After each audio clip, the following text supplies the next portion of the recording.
Bonjour à tous. On se retrouve aujourd'hui donc pour la conférence d'Aurélien Richard, ici présent. Merci Aurélien Richard de venir pour la conférence. On va commencer, avant de faire une présentation, on va présenter un petit peu le parcours d'Aurélien Richard. Donc Aurélien Richard, chef du service sport et vie associative, a fait le même parcours qu'Aurélien. Ça veut dire qu'il a fait le Master STAPS Management du sport à l'Université de Caen. À cela, il a fait un stage au Comité régional olympique sportif de Normandie, c'est ça? C'est bien ça. De 2009 à 2012, il est opérateur qualité, de contrôle qualité des installations sport et loisirs dans la région de Lyon. Et il devient responsable des sports dans la ville de Bernay de 2012 à 2015. Et puis de 2015 à aujourd'hui, il est chef du service sport et vie associative du département du Calvados. Donc, avant de commencer la présentation de la politique sportive du département du Calvados, j'aimerais vous poser la question. C'est qu'est-ce qui a motivé votre parcours? On voit bien que la thématique sportive fait partie de tout votre itinéraire professionnel. J'aimerais savoir qu'est-ce qui a motivé votre entrée au Master Management du sport jusqu'au passage du secteur privé au secteur public. Alors, merci pour ce rétro-pédalage. Je prends de l'âge. Donc bonjour à tous, effectivement, j'ai 39 ans actuellement. C'est l'année de mes 40 ans, c'est l'année des JO aussi, 2024, c'est l'année de pas mal de choses. Qu'est-ce qui a motivé? J'ai toujours voulu travailler dans le sport, déjà. Mon père est responsable des sports au sein d'une base aérienne. Il était. Il est à la retraite aujourd'hui. J'aimais beaucoup son métier, le fait de gérer un service des sports. Bon, ensuite, l'armée a connu quelques évolutions, notamment le service militaire qui était plus obligatoire et autres, qu'on fait que ça a perdu un peu d'intérêt. Parce qu'avant, il préparait notamment toutes ces personnes-là au niveau des sports. Il y avait une grosse dynamique sport en fait au sein de l'armée par le passé. Donc j'aimais beaucoup ce métier et donc j'ai voulu me diriger vers les métiers du sport. Donc forcément après un baccalauréat, donc moi je suis d'Évreux à la base, donc 100% normand. J'ai fait ma terminale et ma première année de STAPS à La Réunion, à l'île de La Réunion. J'ai eu cette chance parce que justement mon père est militaire et que pendant 2 ans on a eu l'occasion d'aller... Il a eu du coup cette possibilité de nous emmener là-bas 2 ans. J'ai fait d'ailleurs le Grand Raid de la Réunion en 2002, pardon, à 18 ans avec lui. On l'a fait en binôme et donc c'était une expérience assez intéressante. Je suis revenu en faculté à Rouen. Donc j'ai fait ma filière STAPS plutôt ensuite à Rouen jusqu'au Master 2. Et effectivement, donc j'ai pris management du sport parce que cette notion de gestion des organisations sportives me motivait tout particulièrement. Et puis après le Master 1, qui était un master très général, à l'époque Christophe Durand, que certains doivent connaître ici, créait le Master stratégie des organisations sportives. Il faut savoir qu'à Rouen, c'était à l'époque stratégie des organisations sportives professionnelles. Moi, j'avais pas envie de travailler pour le sport pro et se créer ce master ici où Ludovic était en thèse. Si je dis pas de bêtises, ou tu avais déjà fini, mais Boris était en thèse. Boris a effectué sa thèse et Ludovic était un de mes enseignants avec Boris justement au sein de ce master nouvellement créé par Christophe. Effectivement, donc voilà plutôt un profil management du sport. Un stage au cross, mais en fait qui était un stage région Normandie où j'effectuais l'étude de la carte Atout Normandie sur le volet sport. Donc j'étais basé en fait au comité régional olympique et sportif de Normandie, mais je travaillais pour la région. Donc c'était un stage région sous la direction d'Olivier Aimé, qui est aujourd'hui le directeur jeunesse et sport. Donc ça m'a permis aussi d'avoir un certain ancrage avec le territoire. Donc je suis arrivé à Caen, je connaissais pas grand monde. Hein. On vous parle souvent de réseau, donc je pense qu'on y reviendra après. Mais voilà, donc du coup c'est ce qui m'a motivé à faire ce Master 2.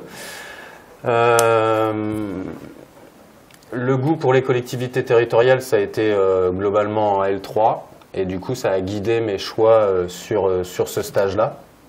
Et puis après l'obtention du master, globalement j'ai voulu passer le concours territorial, donc le concours de conseiller territorial du sport, qui est le concours de la fonction publique territoriale, qui vous permet de travailler dans les collectivités territoriales, donc les villes, les intercommunalités, les départements et les régions. Donc j'ai obtenu ce concours. Et ce concours était bon 1 an renouvelable 2 fois, 3 ans. Et en fait, quand on sort d'un master comme le vôtre, et qu'on est tout de suite propulsé cadre, puisque quand on a un concours de cadre, il faut trouver un poste de cadre, globalement, les premiers jeunes de mon âge qui avaient ce concours et qui cherchaient un poste, ils avaient du mal à trouver ce poste. Parce que c'est pas facile pour une ville de faire confiance à un jeune de 24 ans pour prendre la direction des sports avec des gens qui sont derrière, on gère des équipes, que ce soit des équipes d'éducateurs ou des équipes de gestionnaires d'équipements, de gardiens de stade, qui ont parfois 50, 60 ans. Donc c'est pas évident en fait quand on arrive dans ce milieu-là, et puis c'est un premier job. Donc mon choix, ça a été effectivement de rentrer dans le privé en tant qu'opérateur de contrôle. Alors en gros, on contrôle des équipements sportifs et de loisirs. On contrôle la solidité et des buts sportifs, des skateparks, des parcours de santé, des aires de jeu pour enfants. Donc on apprend des normes et on nous envoie avec un véhicule, du matériel de contrôle, un smartphone pour faire nos contrôles et un PC pour tout renvoyer derrière sur un PC, créer des rapports. Et en fait, on est un bureau de contrôle indépendant et on vient contrôler les équipements sportifs des villes, principalement des collectivités, des propriétaires d'équipements qui, dans le cadre de ces normes, doivent faire contrôler leurs équipements tous les ans. Voilà, donc j'ai fait ce job-là pendant 2 ans et demi. C'était une boîte basée à Lyon, mais je travaillais plutôt en région parisienne et sur toute la moitié nord de la France. Et forcément, là, la notion d'autonomie, je pense que j'ai forcément gagné sur ce sujet-là, puisque globalement, on est vraiment indépendant, on est seul d'ailleurs dans cette relation, enfin, on est en relation avec les collectivités qu'on vient contrôler. Et donc, ça a été à peu près, je crois que j'ai mis sur LinkedIn 400 collectivités et privées aussi, parce qu'il y a des privés aussi dans le cadre de l'installation des équipements qui doivent faire contrôler les équipements. Et donc, ça a été une première expérience. J'avais un contrat moral avec cet employeur privé qui était Gwendal Pesra. Vous êtes peut-être trop jeune, mais il a été champion olympique de patinage artistique avec Marina Anissina, une fille aux cheveux rouges.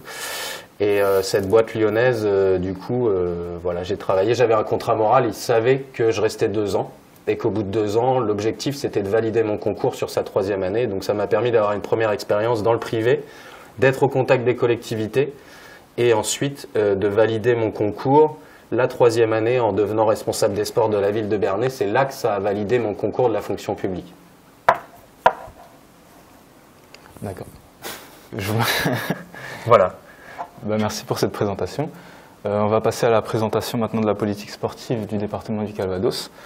Donc, on va présenter juste après les 3 axes de la politique sportive, donc qui sont le sport de haut niveau, le sport pour tous et le sport scolaire. Et ces 3 axes sont déclinés en 3 grandes missions qui sont les solidarités territoriales et sociales et l'attractivité du territoire. Avant de présenter les 3 axes de la politique sportive, est-ce que vous pouvez nous en dire plus, notamment sur les grandes missions du département ? Alors, effectivement, donc nous avant on s'appelait le Conseil général, donc aujourd'hui notre institution c'est le Conseil départemental, mais aujourd'hui plus communément on nous appelle département du Calvados. C'est la même chose pour le Conseil régional de Normandie, on dit région Normandie, voilà, c'est le même principe. Donc il y a eu des lois de décentralisation en 82, donc fin des années 70, début 80, on crée les départements pour gérer en fait des missions de l'État, des compétences de l'État qu'on va progressivement nous donner. Et du coup le département du Calvados, il faut avoir à l'esprit aujourd'hui, suite à ces différentes lois liées aux collectivités, aux compétences, aux lois de décentralisation, il faut savoir qu'on est l'échelon du social. Le département c'est le social. Si vous avez une chose à retenir globalement ce matin de l'institution du département, c'est qu'on est en charge des politiques sociales.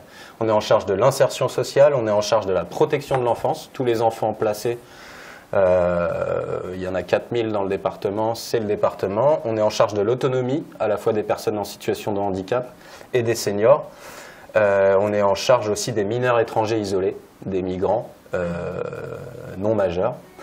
Voilà, donc on est vraiment l'échelon du social, c'est 2/3 de notre budget et 50% de notre effectif. Donc ça va forcément avoir une répercussion sur notre politique sportive, mais je vais y revenir après.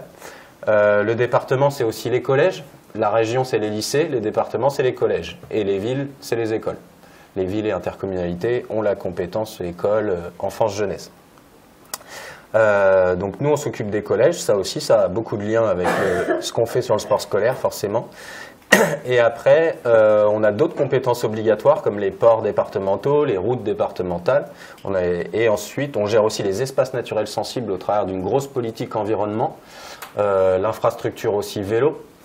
Donc voilà à peu près pour nos compétences obligatoires. Et après, donc le législateur, c'est-à-dire l'État, nous laisse liberté, dans le cadre de compétences volontaristes ou optionnelles, comme vous voulez, de mener à bien des politiques, justement, comme je vous dis, de manière volontaire, de dégager des budgets pour aller plus loin que ces compétences obligatoires. Et donc, notamment en termes d'attractivité pour notre territoire, mais c'est le cas de tous les départements et de toutes les régions, c'est à peu près le même principe. On prend des politiques comme le sport, la culture, le tourisme, qui viennent forcément valoriser et amplifier, on va dire, l'attractivité de notre territoire. C'est important pour nous d'avoir une vraie politique culturelle, une vraie politique sportive. Donc de manière volontariste, on œuvre sur ces thématiques. Un mot sur la région, puisque nous, on a les politiques sociales. Eux, ils ont plutôt les politiques emploi, compétences économiques, de soutien aux entreprises. Ça vous intéressera peut-être, vous qui... Donc Normandie Incubateur, Normandie, l'agence de développement de la Normandie, etc. Tout le volet économie, emploi, insertion professionnelle, là où nous on est sur l'insertion sociale, alors on travaille ensemble parce que forcément c'est des sujets qui sont liés. Il faut d'abord réinsérer socialement les gens pour qu'ensuite ils puissent se réinsérer professionnellement. Donc voilà pour la région, et eux comme nous travaillent aussi sur le sport, la culture. Donc forcément, voilà, sur les compétences du département, avant de rentrer dans la politique sportive à proprement parler. Sauf s'il y a des questions... Non. C'est nickel. On peut continuer. On va présenter le premier axe qui est le sport de haut niveau, avec 3 formes de soutien. Donc le soutien aux clubs phares, avec des clubs comme le SMC, le CBC ou encore l'USOM Basket. Le soutien aux clubs de niveau national, avec 65 clubs de niveau national dans le département. Et le soutien aux sportifs en devenir, avec 3 dispositifs. Est-ce que, avant de passer au deuxième axe de présentation, vous pouvez revenir sur notamment la partie budgétaire, donc comment sont répartis les budgets sur cet axe de la politique sportive? Donc effectivement, on a 3 axes. Le premier, c'est le sport de haut niveau, sport pour tous, sport scolaire. Voilà. Je vais revenir un peu rapidement sur le fil global de la politique. Si tu peux revenir sur la diapo ouais, celle-là. Donc on a 3 champs d'intervention. Ça, c'est la politique sportive historique et ça permet de brasser un peu tout le monde. Haut niveau, sport pour tous, sport scolaire. C'est mon prédécesseur Jean-François Salomon qui avait créé cette politique-là et aujourd'hui il est directeur sport de Caen et de Caen-la-Mer. Et j'ai pris sa place au département en 2015. Et lui, il a créé une politique très cohérente de soutien aux acteurs du sport, principalement les clubs, les sportifs, le sport scolaire, les collectivités pour l'aménagement des équipements. Voilà, il a construit une politique cohérente, on va dire, sur 3 axes. Qui permettent d'intervenir sur tous les champs du sport. Tout dépend de ce qu'on met derrière le sport pour tous. Forcément, le sport, depuis, il évolue. Et moi, mon apport, ça a été de me dire, OK, les 3 axes, ils sont cohérents, ils soutiennent les acteurs. Maintenant, il faut les faire coller au projet de la collectivité. C'est-à-dire qu'on est l'échelon du social, il faut que ça respire social. On a des politiques volontaristes comme la culture, le sport, le tourisme pour travailler l'attractivité de nos territoires. Il faut que notre politique sportive, elle respire attractivité. Donc qu'est-ce qu'on met derrière solidarité territoriale, solidarité sociale et attractivité? Donc ça, c'est le plan de mandature 2015-2022. J'en veux pas à Mathieu parce que c'est toujours celui qui apparaît sur notre site internet. Il y a une petite évolution pour le nouveau plan de mandature qui est le plan de mandature 2022-2028. Le président du département a regroupé solidarité sociale et territoriale. Donc il dit les solidarités sociales et territoriales. Le deuxième, c'est toujours l'attractivité. Et la troisième, on en parlera sûrement ce matin, c'est la transition environnementale. Donc ça, c'est le nouveau projet politique. L'ancien était celui-là, solidarité territoriale, sociale et attractivité. Aujourd'hui, c'est les solidarités sociales et territoriales, l'attractivité et la transition environnementale. Donc très rapidement, avant de passer au haut niveau, sur la solidarité sociale, c'est forcément orienter notre politique vers les publics cibles du département. Les publics cibles, je vous les ai donnés, c'est protection de l'enfance, autonomie, handicap, senior, insertion sociale. Donc c'est peu à peu, au travers de nos axes et de nos dispositifs, que cette politique profite prioritairement à ces publics cibles-là. et aux collégiens. Sur la solidarité territoriale, le gros boulot, il est sur l'aménagement du territoire, à la fois en termes de modernisation, d'adaptation des équipements sportifs. Voilà pour les solidarités en gros. L'attractivité du territoire, alors pour tous les territoires de France, en termes de départements, de régions, quand on parle d'attractivité via le sport, à quoi on peut penser? Particulièrement, on va penser de manière assez simple aux grands équipements, aux grands événements et aux grands clubs. C'est eux qui font rayonner un territoire, on va dire pour n'importe quel territoire au monde. Si on a des grands équipements qui permettent d'accueillir, de faire jouer des grands clubs et d'accueillir de grands événements, globalement, on bosse notre attractivité. Okay, pour nous, département, vous voyez que notre logo il est bleu et vert, il y a une pomme et une mer. On est un département terre et mer et le président développe 3 marqueurs particuliers qui sont le cheval, le nautisme et le vélo. Et il mise beaucoup sur le vélo actuellement. En termes, donc voilà, on a des plans spécifiques dédiés à ces 3 thématiques, à ces 3 marqueurs. Pour le cheval, pour le vélo et pour le nautisme, où c'est des plans ce qu'on appelle transversaux, c'est-à-dire qu'ils irriguent toutes nos politiques, les ports, le social, etc. Tout ce qu'on peut faire de manière transversale dans notre collectivité. Et donc ces plans ont à chaque fois une dimension sportive et éducative que nous on porte à l'échelle du service des sports. Et alors nous, quand on entend aussi attractivité du territoire, plus généralement, c'est le développement maîtrisé des sports de nature. Donc en fait, on est, on va dire, contributeur du plan cheval, du plan vélo et du plan nautique dans sa dimension éducative et sportive. Et on porte nous-mêmes un schéma des sports de nature départemental. Il faut savoir que le sport, c'est une politique volontariste, je vous l'ai dit. Le développement maîtrisé des sports de nature, c'est une compétence obligatoire des départements. Loi du 6 juillet 2000, on a confié aux départements la gestion, le développement maîtrisé de ces activités-là. Donc voilà ce que je mets derrière attractivité. Ok, le haut niveau, on va en parler juste maintenant, mais aussi ces marqueurs et ce schéma des sports de nature. Alors comme l'a dit Mathieu, sur le sport de haut niveau, si vous devez aussi retenir une chose sur cette diapo, c'est que nous, on est globalement plus sur l'accès au haut niveau, notamment des jeunes. On vient souvent en amont de la région Normandie sur ces sujets-là. Il faut savoir que le sport de haut niveau a été transféré aux régions, globalement, très récemment. En tout cas, les CREPS, les centres de ressources et d'expertise de la performance sportive, ont tous été transférés aux régions il y a 2 ans. Et aujourd'hui, ils abritent ces CREPS. En Normandie, on n'en a pas puisque l'État l'a fermé avant ce transfert. Ils l'ont fermé en 2011. Mais la région et le département, on a décidé de le rouvrir sous forme associative. Puis il s'est réorganisé en groupement d'intérêt public. C'est ce qu'on appelle le Centre sportif de Normandie aujourd'hui, qui est à Houlgat et à Caen. Et ça, c'est la structure équivalente à un CREPS en Normandie. Même si ce n'est pas CREPS dans le terme, globalement, c'est une structure qui est là pour piloter pas mal de sujets, dont le haut niveau, et qui fait partie du réseau Grand INSEP, qui est aujourd'hui une forme de dire l'INSEP à Paris se décentralise aussi, lui aussi, et finalement on peut se former, on peut devenir sportif de haut niveau, on peut se former dans les métiers du sport autre part qu'à Paris et à l'INSEP. Et donc ce centre sportif de Normandie est aujourd'hui la structure de développement du sport de haut niveau en Normandie et abrite un nouveau truc qui s'appelle la Maison régionale de la performance, qui est dirigée par Marc Collière, qui est l'ancien directeur du centre sportif de Normandie à Caen, qui héberge tous les pôles espoirs. Certains sont peut-être accompagnés en tant que sportifs par le centre sportif de Normandie. Et donc voilà. Globalement, la région a un rôle plus important que le nôtre sur le haut niveau. Et nous, on va venir un peu en amont.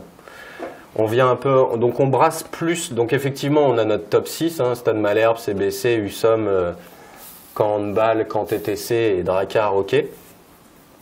On a un peu plus largement 14 clubs conventionnés. Il y a le Caen Athletic Club, le AMH, Colombel Handball, effectivement, un peu les clubs de 2e niveau. Et plus largement, effectivement, 65, on en a même fait 70 en 2023. On aide globalement 70 clubs de niveau national. Et globalement, on va prendre, nous, à partir du moment où ils évoluent au niveau national, ils sont éligibles chez nous, alors que la région va intervenir sur les 2-3 premiers niveaux selon les disciplines. Par exemple, en basket, ils interviennent qu'à partir de la N1, ils ne soutiennent pas les clubs de N2 et N3, nous on prend jusqu'à la N3. Donc on va avoir un peu ce côté maillage territorial. On soutient moins fortement les clubs que la ville haute. Si je prends l'USOM Basket, c'est 200 à 300 000 euros la ville de Mondeville. Il faut savoir que c'était 400 000 avant, mais c'est 100 000 euros la région et 50 000 euros le département. Voilà. Pour vous placer un petit peu par rapport à... C'est pas une priorité pour le département, le sport de haut niveau, par rapport à ce que je vous ai raconté sur notre compétence sociale et notre manière d'appréhender le sport, la solidarité territoriale, sociale, l'attractivité, même si l'attractivité, il y a le haut niveau.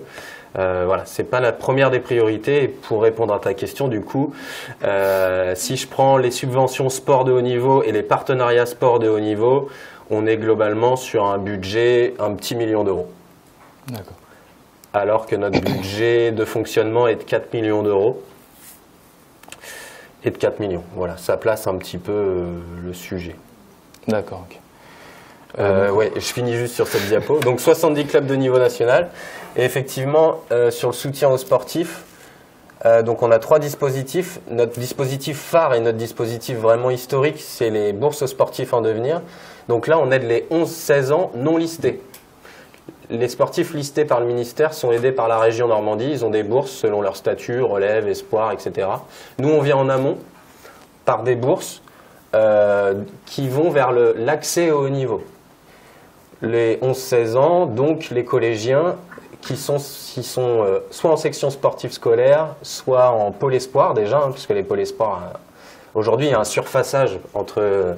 Avant, globalement, les pôles espoirs, c'était les ligues régionales et c'était à partir du lycée. Donc, c'était assez simple. Il y avait un break. Nous, on était avant avec les collèges et les sections sportives et la région prenait le lien avec les ligues régionales, les pôles espoirs. Aujourd'hui, on forme les sportifs de plus en plus tôt.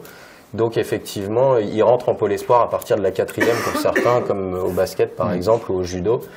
Voilà. Tout ça pour vous dire que du coup, on accompagne les familles et les jeunes dans l'accès au haut niveau avant qu'ils soient listés. Et on estime après que c'est plutôt le job de la région de les aider quand ils sont listés ministériellement. Les podiums et trophées, ça c'est un truc qui est en train de changer, qui va s'appeler les victoires du sport calvadosien. C'est pas moi qui ai créé le nom, mais c'est la com qui a réfléchi à ça. Globalement, l'idée c'est de faire un peu une cérémonie des Césars.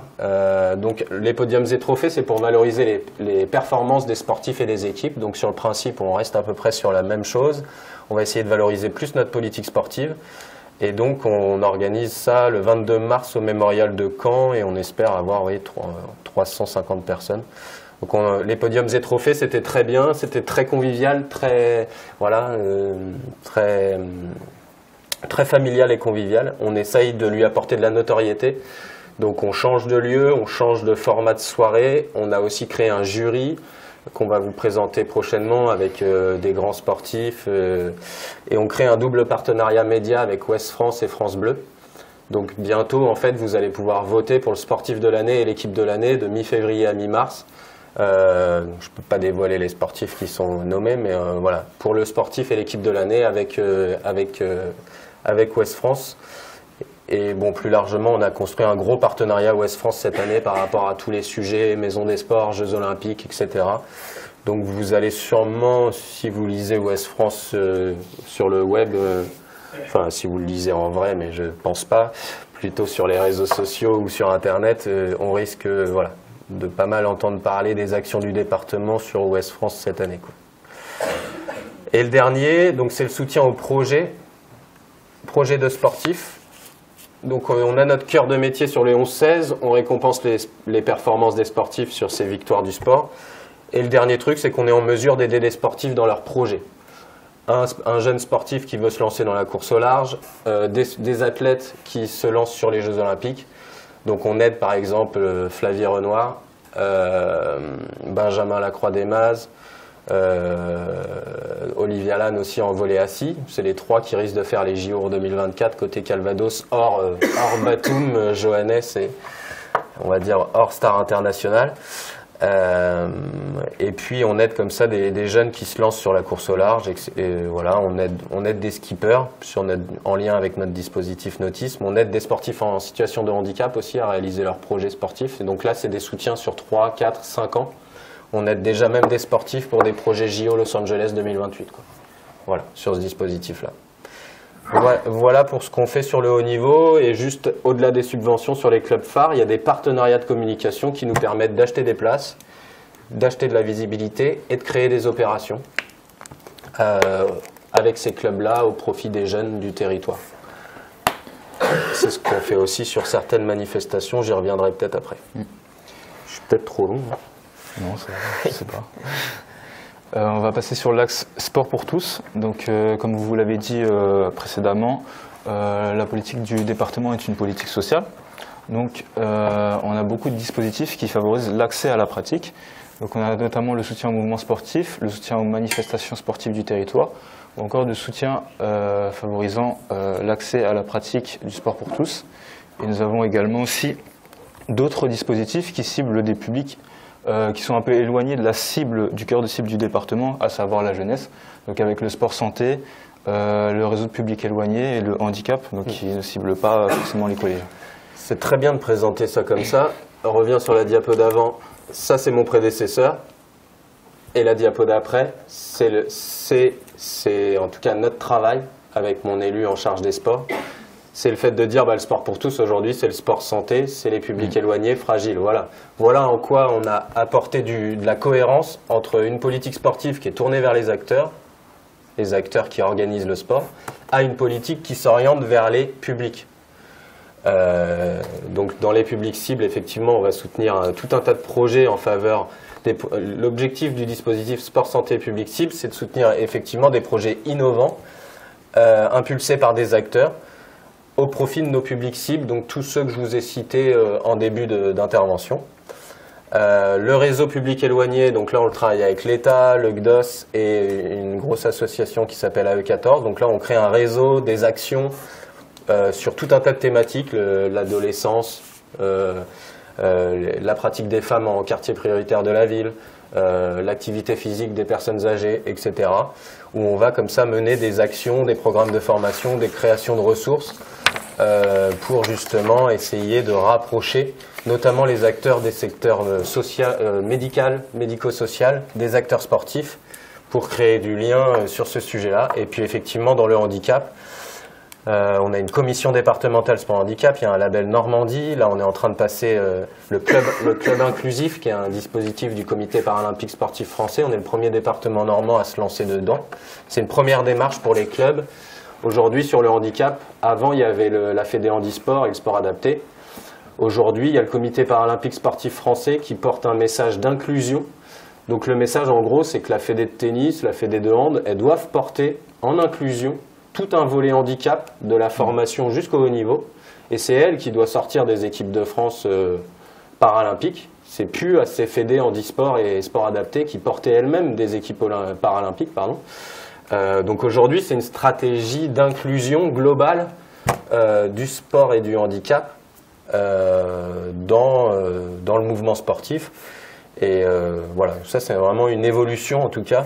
Avant, on avait deux fédérations très ciblées, handicap psychique et sport adapté, handicap physique et moteur, handisport.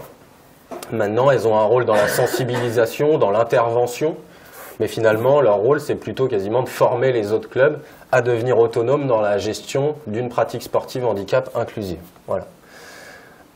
Si on revient sur celle d'avant, du coup, donc ça, c'est plutôt, on va dire, les dispositifs historiques. Donc dans le soutien au mouvement sportif, de manière assez logique, on va soutenir les comités départementaux. Donc je vous la fais pas, mais il y a les villes, les intercos, les départements, les régions. Il y a les clubs, les comités départementaux, les ligues régionales, les fédérations nationales. Donc nous, en tant que département, nos interlocuteurs privilégiés sont assez logiquement les comités sportifs départementaux. C'est notamment, il y aura un volet maison des sports, j'imagine. Ouais. C'est notamment effectivement la cible de notre maison des sports. Donc là, on va soutenir les plans de développement qui sont principalement sur des Olympiades. On va soutenir les comités départementaux sur 4 ans par rapport à leurs projets. Ensuite, on aide 600 clubs du département. Donc ça, c'est un dispositif vieux comme le monde. 155 € plus 8 € par licencié de moins de 18 ans. J'ai essayé de remuer ce sujet-là, mais politiquement, Tout le monde est bien content. Les élus, c'est des élus de canton. Il faut savoir que le département, c'est 5. J'ai pas trop parlé du volet politique, parce que moi, je suis technicien, je suis payé pour ce que je fais. Les élus, vous et moi, voté pour eux. Enfin, peut-être, j'espère. Pour les élus départementaux, ce qu'on appelle les cantonales, sachant qu'on vote aussi pour les régionales. Donc, c'est les gens les élus qui siègent au conseil régional. Donc, chez nous, il y a 25 cantons, 25 binômes hommes-femmes, donc 50 élus. Qui sont sur des parties du Calvados, et forcément ils sont bien contents qu'on puisse avoir un dispositif au niveau du département qui aide le petit club de judo ou de gym volontaire. Donc voilà pourquoi on aide encore 600 clubs de manière très éparpillée et sans grand effet levier, mais même si c'est une aide qui est intéressante pour les clubs qui ont beaucoup de jeunes, c'est tout de suite 1000, 2000, 3000, 5000, voire 10 000 euros pour les plus gros. Donc voilà, on aide 600 clubs et on aide 25-30 comités départementaux. Sur les manifs, effectivement, on est même à 100. Notre rôle sur le soutien aux manifs sportives, il est double. Il est de soutenir les grands événements pour favoriser notre attractivité. Et il est aussi de soutenir la dynamique locale, le maillage d'événements au niveau du territoire, la dynamique, on va dire, de maillage. Nous, on intervient à partir du niveau régional. Donc là, bientôt, on va soutenir les championnats de Normandie de lutte organisés par le club de Bayeux. C'est un bon exemple. La région, elle, va intervenir qu'à partir du niveau national. Forcément, tout ce qui est régional se passe déjà chez lui. Donc, elle n'a aucun intérêt à soutenir un championnat de Normandie. Alors, pour nous, le département, un beau championnat de Normandie c'est plus intéressant pour nous qu'il soit en Seine-Maritime, enfin, qu'il soit dans le Calvados plutôt qu'en Seine-Maritime. Ou dans l'Eure. Mais je viens de l'Eure, vous l'avez compris. Mais forcément, nous, ça a un intérêt, en tout cas, de soutenir. Enfin, ça n'a pas un grand intérêt, mais en tout cas, on le fait. C'est toujours bien d'accueillir un beau championnat régional chez nous. L'attractivité peut commencer par là pour un département à soutenir des manifs régionales. Bref, on soutient des grandes manifs, les championnats de France de judo récemment au Palais des Sports. Donc il y a des événements récurrents. Il y a des événements récurrents qu'on appelle les manifs phares. Il y a des manifs exceptionnels, la Solitaire du Figaro l'année dernière, les championnats de France de judo. Dans les manifs phares, on a le BMX Indoor, le meeting de Mondeville.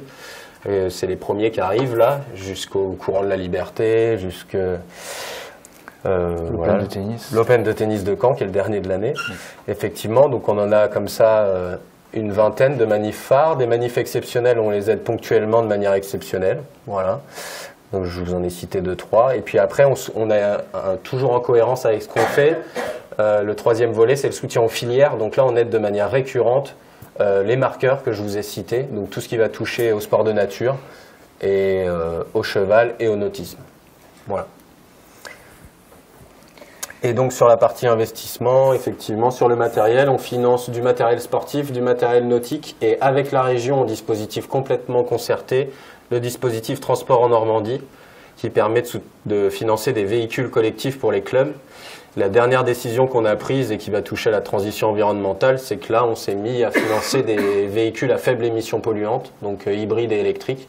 Et on est passé de 8 000 € département à 8 000 € région pour ces véhicules-là à 20 000, 20 000.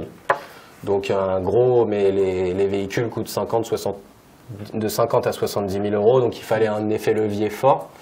Et là, il y a un club de Deauville, de l'avant-garde deauvillaise, qui va acheter le premier véhicule électrique. Donc ça aussi, en termes de transition, ça a du sens. Peu importe ce qu'on pense sur l'électrique. En tout cas, voilà, l'urgence est notamment sur le CO2.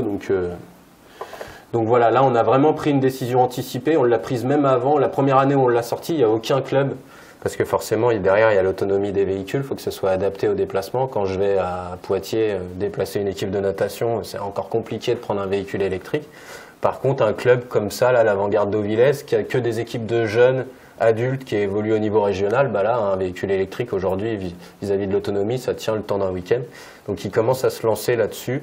Et donc là, on a une réponse politique volontariste et anticipée par rapport, on va dire, aux besoins des acteurs. Mais on avait repéré aussi que les constructeurs arrêtaient leur chaîne de véhicules thermiques, donc de toute façon, il fallait y aller. Voilà. On va passer au dernier axe qui est le sport scolaire, ouais, qui comprend une grande partie dans le budget de fonctionnement.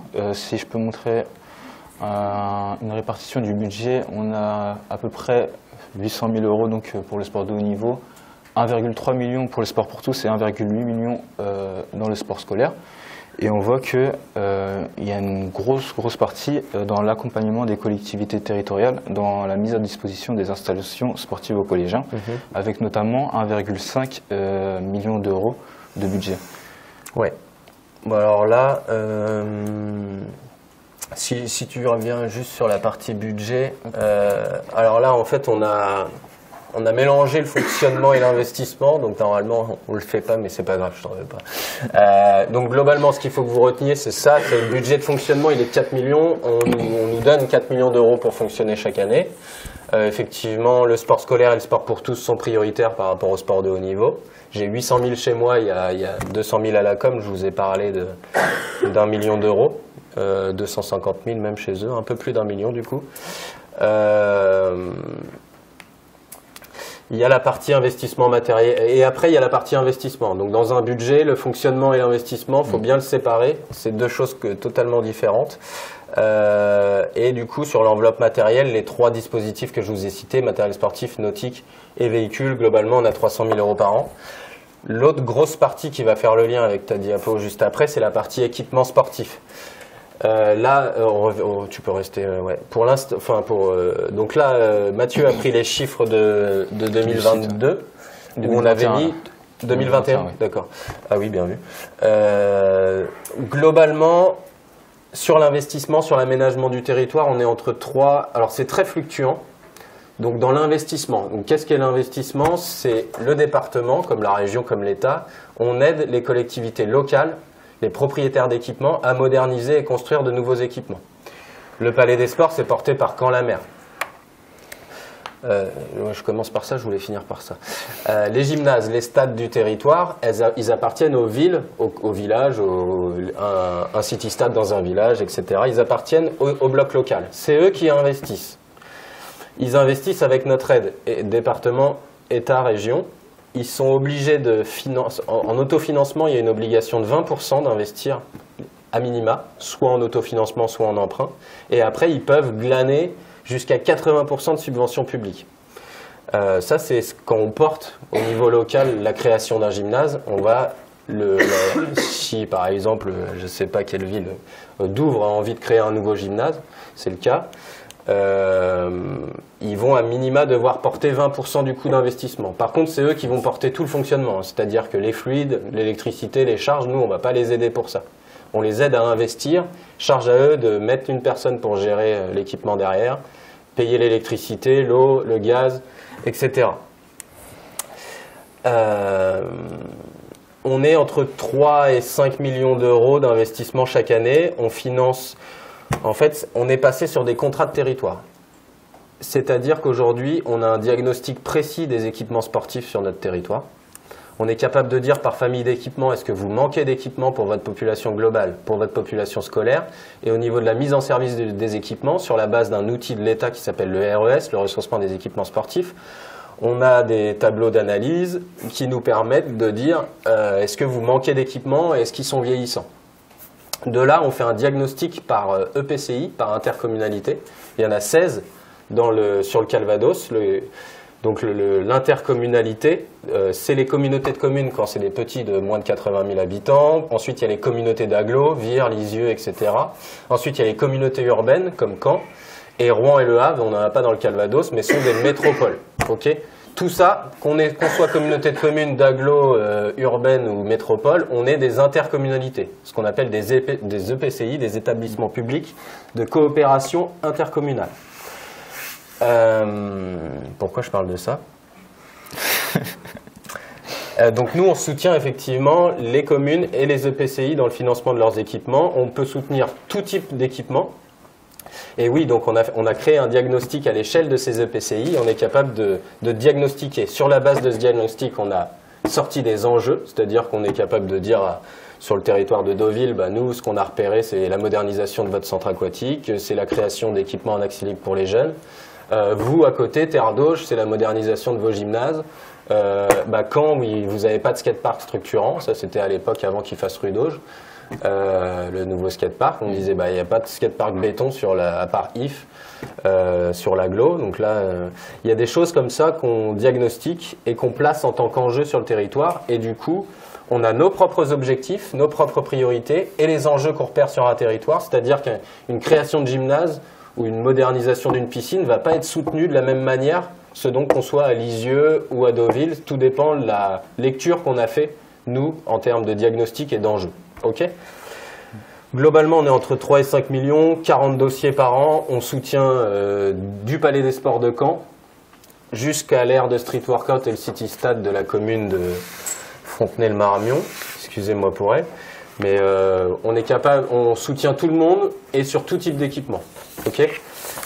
Le gros dossier, c'était le Palais des Sports l'année dernière. On a fini à plus de 10 millions d'euros d'investissement parce qu'on a mis 7 millions d'euros sur le Palais.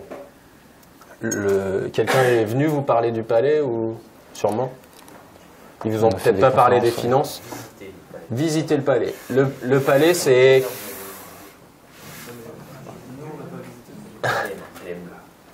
Le Palais des Sports, il s'appelle Caen-la-Mer. Du coup, c'est à la communauté urbaine de Caen-la-Mer, comme les grands équipements, patinoires, stade nautique. C'est 40 millions d'euros. C'est 33 millions hors taxes et 7 millions de TVA. Si Caen-la-Mer ne le commercialise pas dans les 5 premières années, il récupère la TVA. Ça s'appelle la FCTVA. Donc il leur aura coûté, aujourd'hui il leur coûte 40 millions, mais il leur aura coûté que 33 millions une fois qu'ils auront récupéré cette TVA. Sur les 33 millions, finalement, ça leur a pas coûté 33 millions, puisque c'est 7 millions départements, 7 millions régions, 1 million ville de Caen, sans commentaire, et 1 million de l'État. Donc en fait, il y a 16 millions de subventions, et eux, ils ont porté 17 millions, 16 et 17, 33. Okay, donc eux, sur les 40 millions, ça leur a coûté au final 17 millions. Okay, donc ils n'ont pas le 20-80, parce que pour un Palais des Sports, c'est plus compliqué que pour un City Stade. Mais globalement, voilà la démarche. Ils portent 17, ils ont 16 millions de subventions équilibrées, 50-50 en gros, et ils récupèrent la TVA. Voilà pour le Palais. Et forcément, du coup, on a fait plus de 10 millions l'année dernière, mais on est entre 3 et 5 millions. Excuse-moi. Est-ce que vous voulez revenir sur le sport scolaire ou... Bien sûr. Donc, et c'est justement pourquoi je voulais parler d'équipements sportifs. Donc ça, c'est des aides en investissement et en fonctionnement, c'est-à-dire ce qu'on donne annuellement, on indemnise à hauteur d'1,5 million les collectivités. Donc ça, c'est du fonctionnement, c'est une deuxième enveloppe. Et ça, c'est parce qu'on n'est pas propriétaire des gymnases, des stades, des piscines qu'utilisent nos collégiens. Donc on a des conventions avec les collectivités propriétaires et le collège, et qui vient cadrer notre indemnisation. Et donc on donne, par exemple, à une commune qui a un collège, on donne 1 000 euros par classe. Donc on va donner comme ça sur un collège qui a 5 classes de 5e, 4e, 3e, machin. Il a 20 classes à 1 000 euros, on va donner 20 000 euros. Et ça, c'est pour dire, en gros, on n'est pas propriétaire, vous mettez à dispo, vous, en tant que collectivité locale, votre équipement à disposition. Si vous avez des projets, on investira pour vous. Mais en attendant, vous mettez votre équipement pour la pratique de l'EPS à dispo. C'est pour ça que vous vous retrouviez à l'époque du collège ou du lycée dans des gymnases qui appartiennent à la ville et pas au département et à la région. Or, l'EPS est un enseignement obligatoire et dans la loi, en tant que département, on se doit d'apporter les moyens en fonctionnement à tous les cours.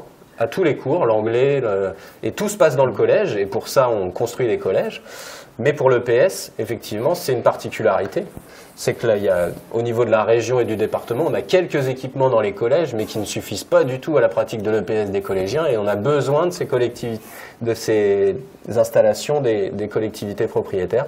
Et c'est pour ça qu'on leur indemnise et que ça nous coûte aujourd'hui 1 540 000 euros.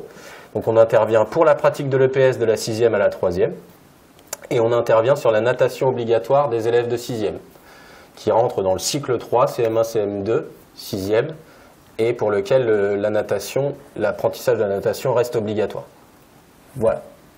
Sur le soutien aux sections sportives scolaires, j'en ai un peu parlé, hein, c'est un dispositif, certains d'entre vous ont sûrement été en section sportive.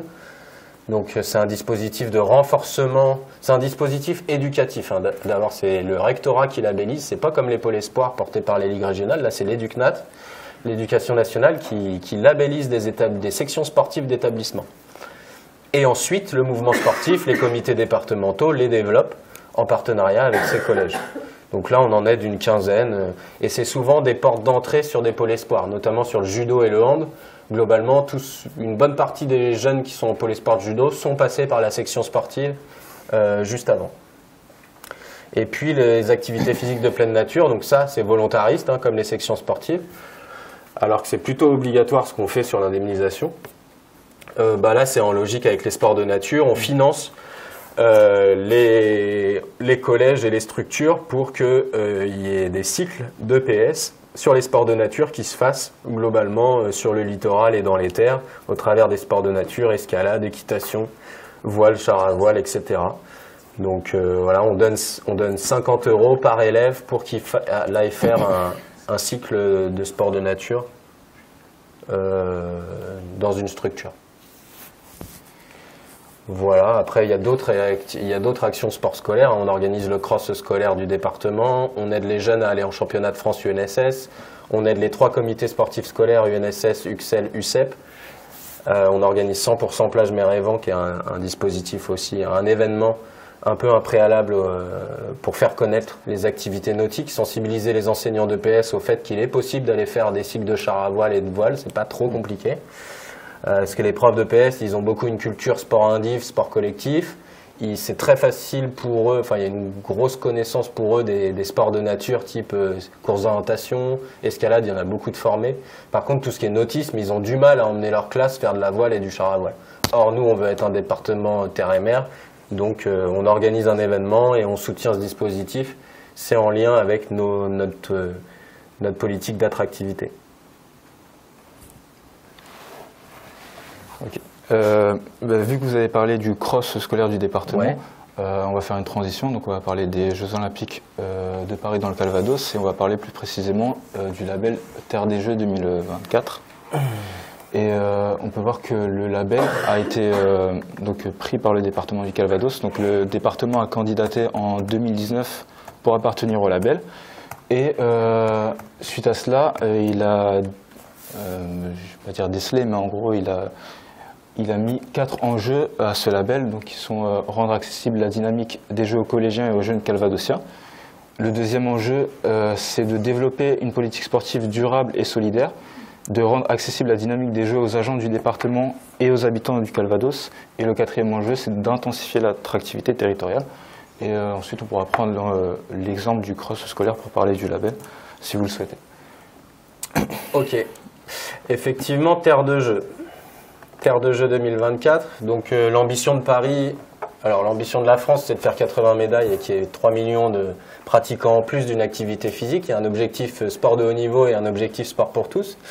Au-delà de ça, l'objectif de Paris 2024 c'est de faire des jeux un peu inédits, des jeux durables, des jeux qui mobilisent tout le territoire et donc ils ont créé un label qui s'appelle Terre de Jeux qui permet d'emmener le territoire dans la dynamique des jeux. Donc effectivement, on a fait partie de la première vague des départements à se labelliser, fin 2019. En 2020, on a écrit, toujours de manière transversale, donc j'ai été voir les gens de la solidarité, de la culture, même des ressources humaines, de l'environnement. On a fait 7-8 rendez-vous pour échanger avec eux et écrire sur qu'est-ce qu'ils pourraient faire, en quoi ils pourraient se mobiliser autour des jeux. Donc on a notamment énormément d'actions au niveau des archives départementales, etc., le volet culturel, le volet social. Donc effectivement, on a commencé cet échange-là. On a écrit un projet de mobilisation. Il y a 50 actions et 4 enjeux, comme tu les as expliqués. Ils sont assez logiques. On s'est dit, les collégiens et les jeunes, c'est nos publics en termes d'éducation. Le côté solidarité sociale et durable, volet transition environnementale. Les agents, parce qu'on est quand même 3000 agents au département, et les habitants du Calvados, donc un certain nombre d'actions sportives, culturelles, à destination des agents et des habitants, et puis profiter des jeux pour intensifier l'attractivité de notre territoire. Donc ces enjeux, ils découlent de manière assez logique de notre politique sportive, et finalement, Terre de Jeux, c'est juste un prétexte pour booster la politique sportive. Enfin, c'est un prétexte, c'est une occasion. Et moi, ça m'a servi aussi de prétexte pour booster les choses en interne sur le développement du sport. Donc effectivement, 50 actions, c'était bien ambitieux. Je vais vous citer quelques événements. Donc, ah oui, alors, très important, la politique. On ne fait pas ce qu'on veut, on est suivi à 99%. Enfin, moi j'ai de la chance, on a une grosse confiance sur la politique sportive, mais ceux qui décident, nous on propose, on instruit, on est les techniciens, ceux qui décident c'est les élus. On leur propose des orientations, ils disent oui, on y va. Donc 2019, fin 2019 on est labellisé, 2020 on co-construit le projet en interne. Moi fin 2020 il est prêt à être voté début 2021, mais là on me dit non, il y a des élections. Donc tu vas attendre ton projet, c'est un projet du prochain mandat, donc tu vas attendre 1 an. Donc là il est resté dans les valises 1 an. On a quand même fait une action autour de Tokyo 2020 qui avait eu lieu en 2021 d'ailleurs. Une action autour de la culture nippone, des sports, de la culture, etc. au musée de Viola-Romaine.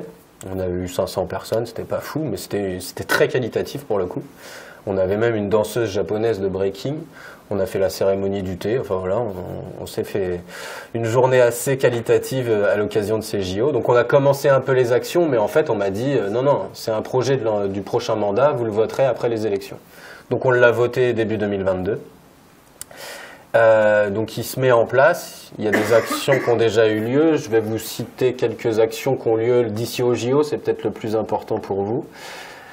Donc forcément il y a l'inauguration de la Maison des Sports le 20 février, mais on en reparlera après. Il y a notre nouveau format de victoire du sport calvadosien, donc qui aura lieu le 22 mars prochain. On aura des rencontres départementales sport et insertion le 28 mars à la Maison des Sports. On organise le printemps des clics, donc c'est globalement l'activité physique des seniors. On organise une journée départementale où on va faire venir des anciens de tout le département sur une journée sportive. Ça sera à Caen au Stade Elitas.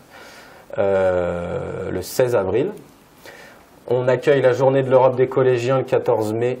Ça fait 3 ans la journée de l'Europe, ça n'a rien à voir avec le sport à la base, c'est les projets européens dans les collèges. Et ça fait 3 ans qu'on l'organise sur la thématique du sport. Il y avait un joueur de Malherbe qui était intervenu l'année dernière. L'année d'avant, on a fait ça à l'occasion de la Gymnasia de Normandie 2022 à Deauville. Et cette année, du coup, on le fait à la Maison des Sports avec un nageur olympique allemand. Il y a l'accueil forcément du relais de la flamme le 30 mai. Ça nous a coûté un billet. On a demandé 180 000 € à chaque département pour accueillir la flamme. Ticket d'entrée, il y en a 60 qui ont dit oui.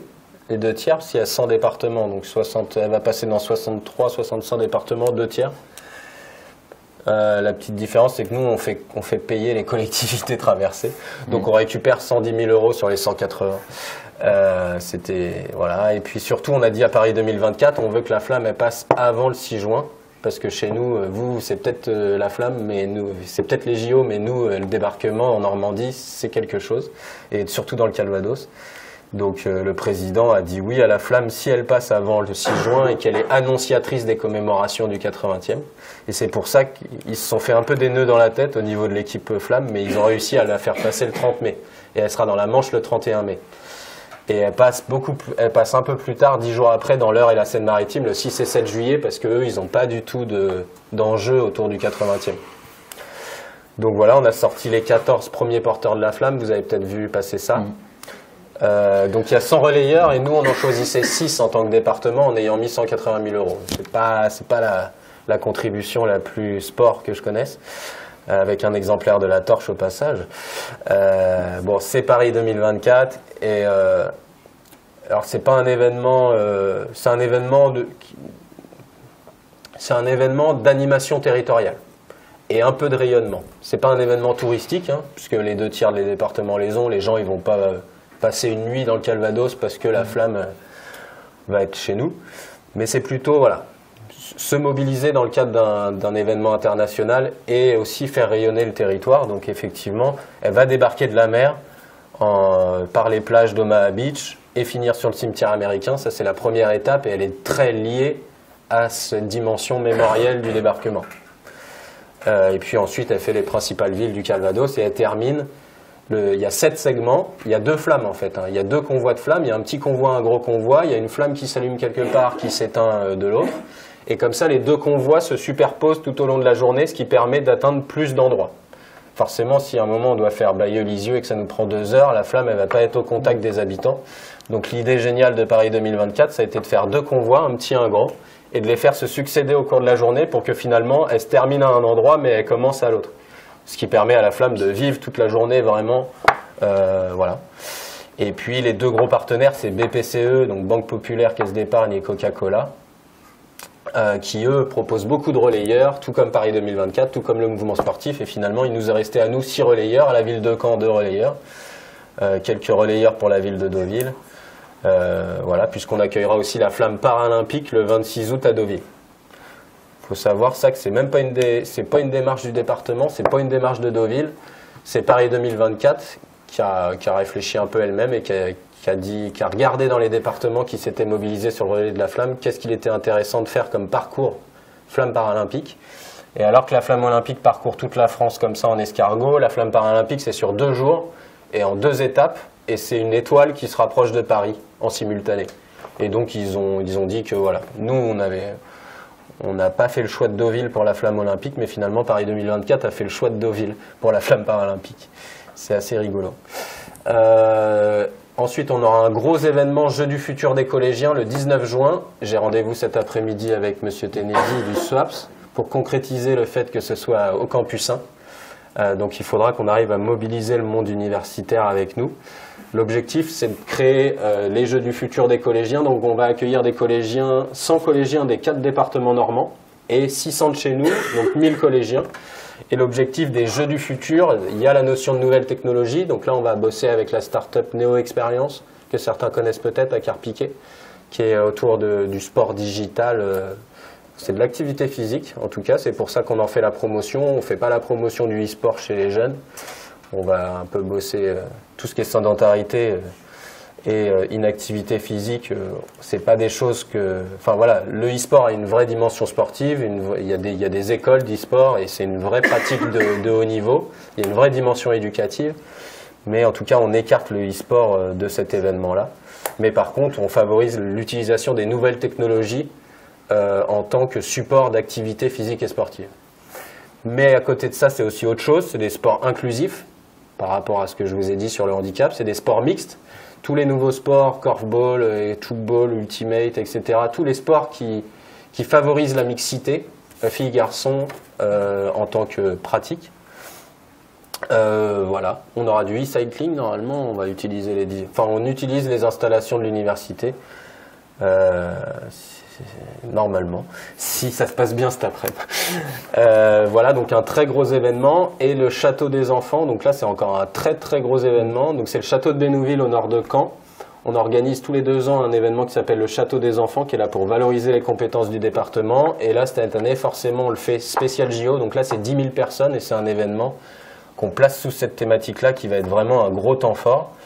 Et puis après, on va animer 4 jours à la Maison des Sports pendant les JO, à la fois les après-midi pour les jeunes, des accueils collectifs de mineurs, des centres de loisirs, plutôt pour la communauté Maison des Sports sur les soirs, avec sûrement un intervenant, un conférencier et puis la diffusion des épreuves. Et puis donc le relais de la flamme paralympique le 26 août. Donc le programme est forcément très chargé et on s'embête pas. Et voilà. Non, et vous voyez, ça touche aux collégiens, ça touche à nos publics solidarité, hein. Il y a les seniors notamment, ça touche au handicap, ça touche à l'attractivité. Sur l'attractivité, on travaille avec... Alors, ouais, ça c'est un sujet important sur Terre de Jeux, il n'y a qu'une diapo. Hein. Il y en a plusieurs. Ah, il y en a plusieurs. Ah ouais. Bon, ça c'est... Ah bah oui, tu avais même les JO, on va en reparler alors. Ok. Je te laisse dérouler, il faut juste que je me note un petit sujet. Ou alors j'en parle. Sur l'attractivité du territoire, globalement, c'est le cheval pour nous. Donc c'est comment faire rester les professionnels et les visiteurs qui viennent voir les épreuves à Versailles, comment les faire basculer sur des événements équins en Normandie, dans la foulée. Notamment au pôle international du cheval de Deauville, qui verra le concours 4 étoiles qui s'appelle le Longines Deauville Classique, va récupérer tous les cavaliers qui sont éliminés des JO. Dans la foulée, ils vont à Deauville. C'est l'objectif pour notre territoire.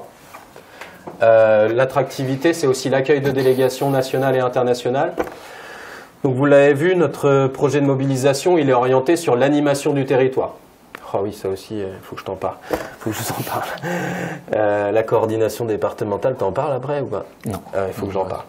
Il faut savoir qu'en parallèle de nos... Alors, je parle des délégations ou d'abord de la coordo? Il faut savoir que notre job, du coup, c'est, vous l'avez vu, l'animation du territoire. En parallèle, on n'est pas les seuls. Il y a 70 collectivités du Calvados qui sont labellisées terre de jeu comme nous.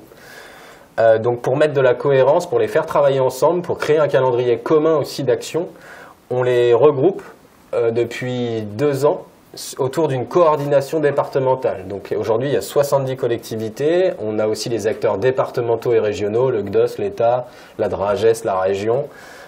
Et notre rôle, c'est de mettre de la cohérence. On fait le lien entre le label Terre de Jeux 2024 et l'autre label dont je ne vous ai pas parlé, qui s'appelle Génération 2024, qui est le label Éducation nationale. Donc on met du lien et de la cohérence entre les deux labels.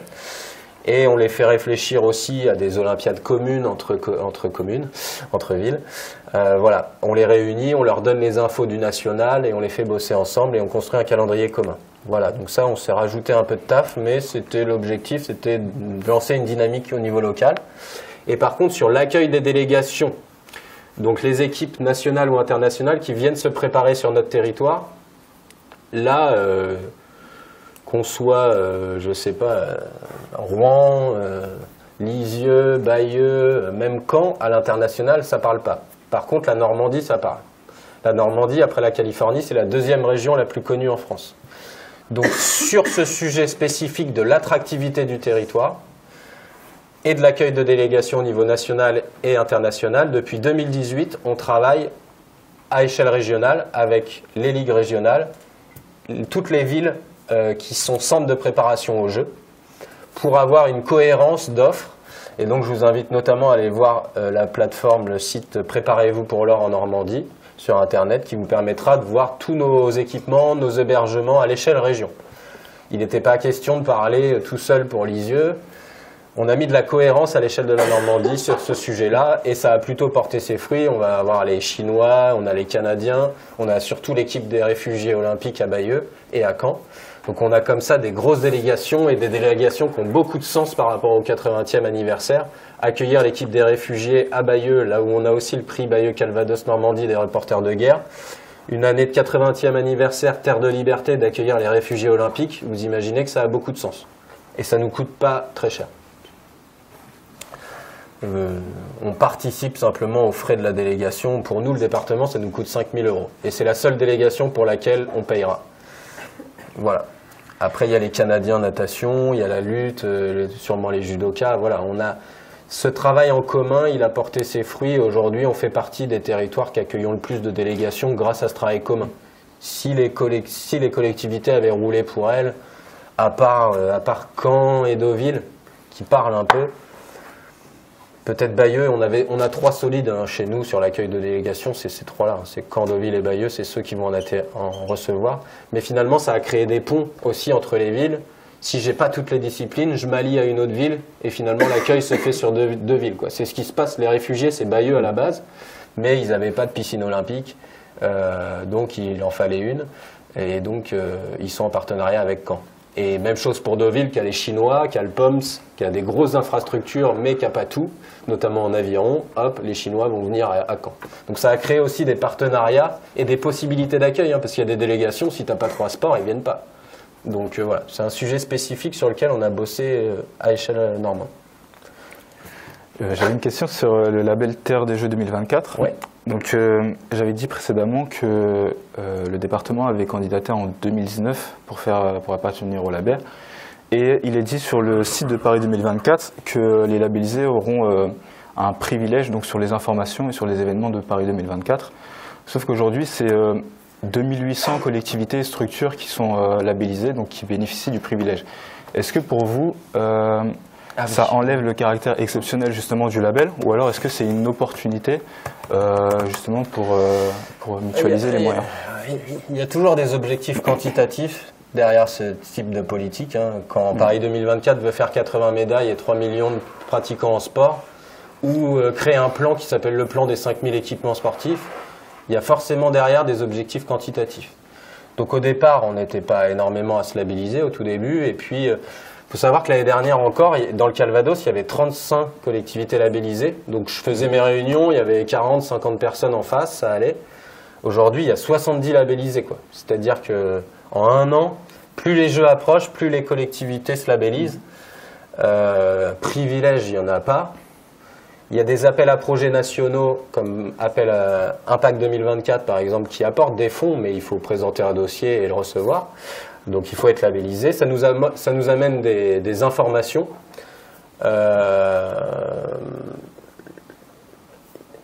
Le seul avantage qu'on a eu, c'est sur le relais de la flamme et la billetterie.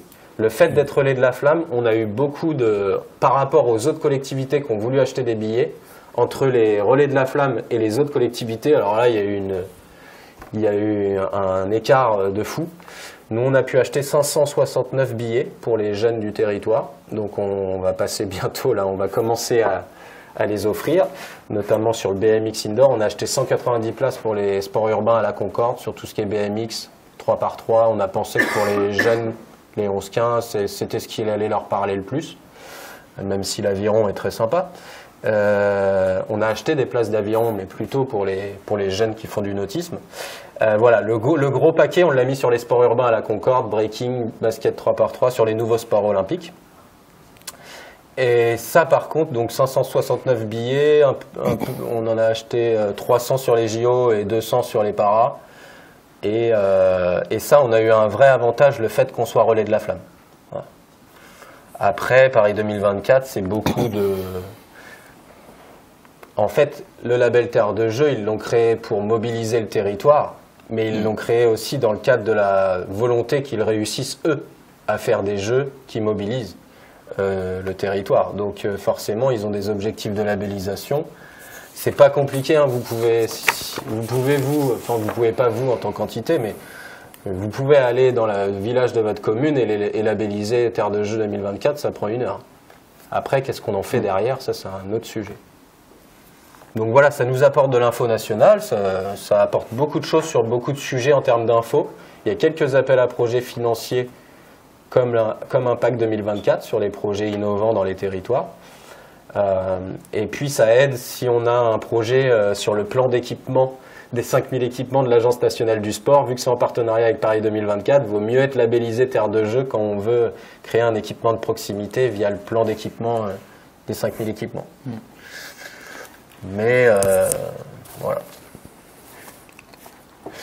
Mais c'est pas forcément... Enfin, il y a un sujet sur le financement des équipements sportifs.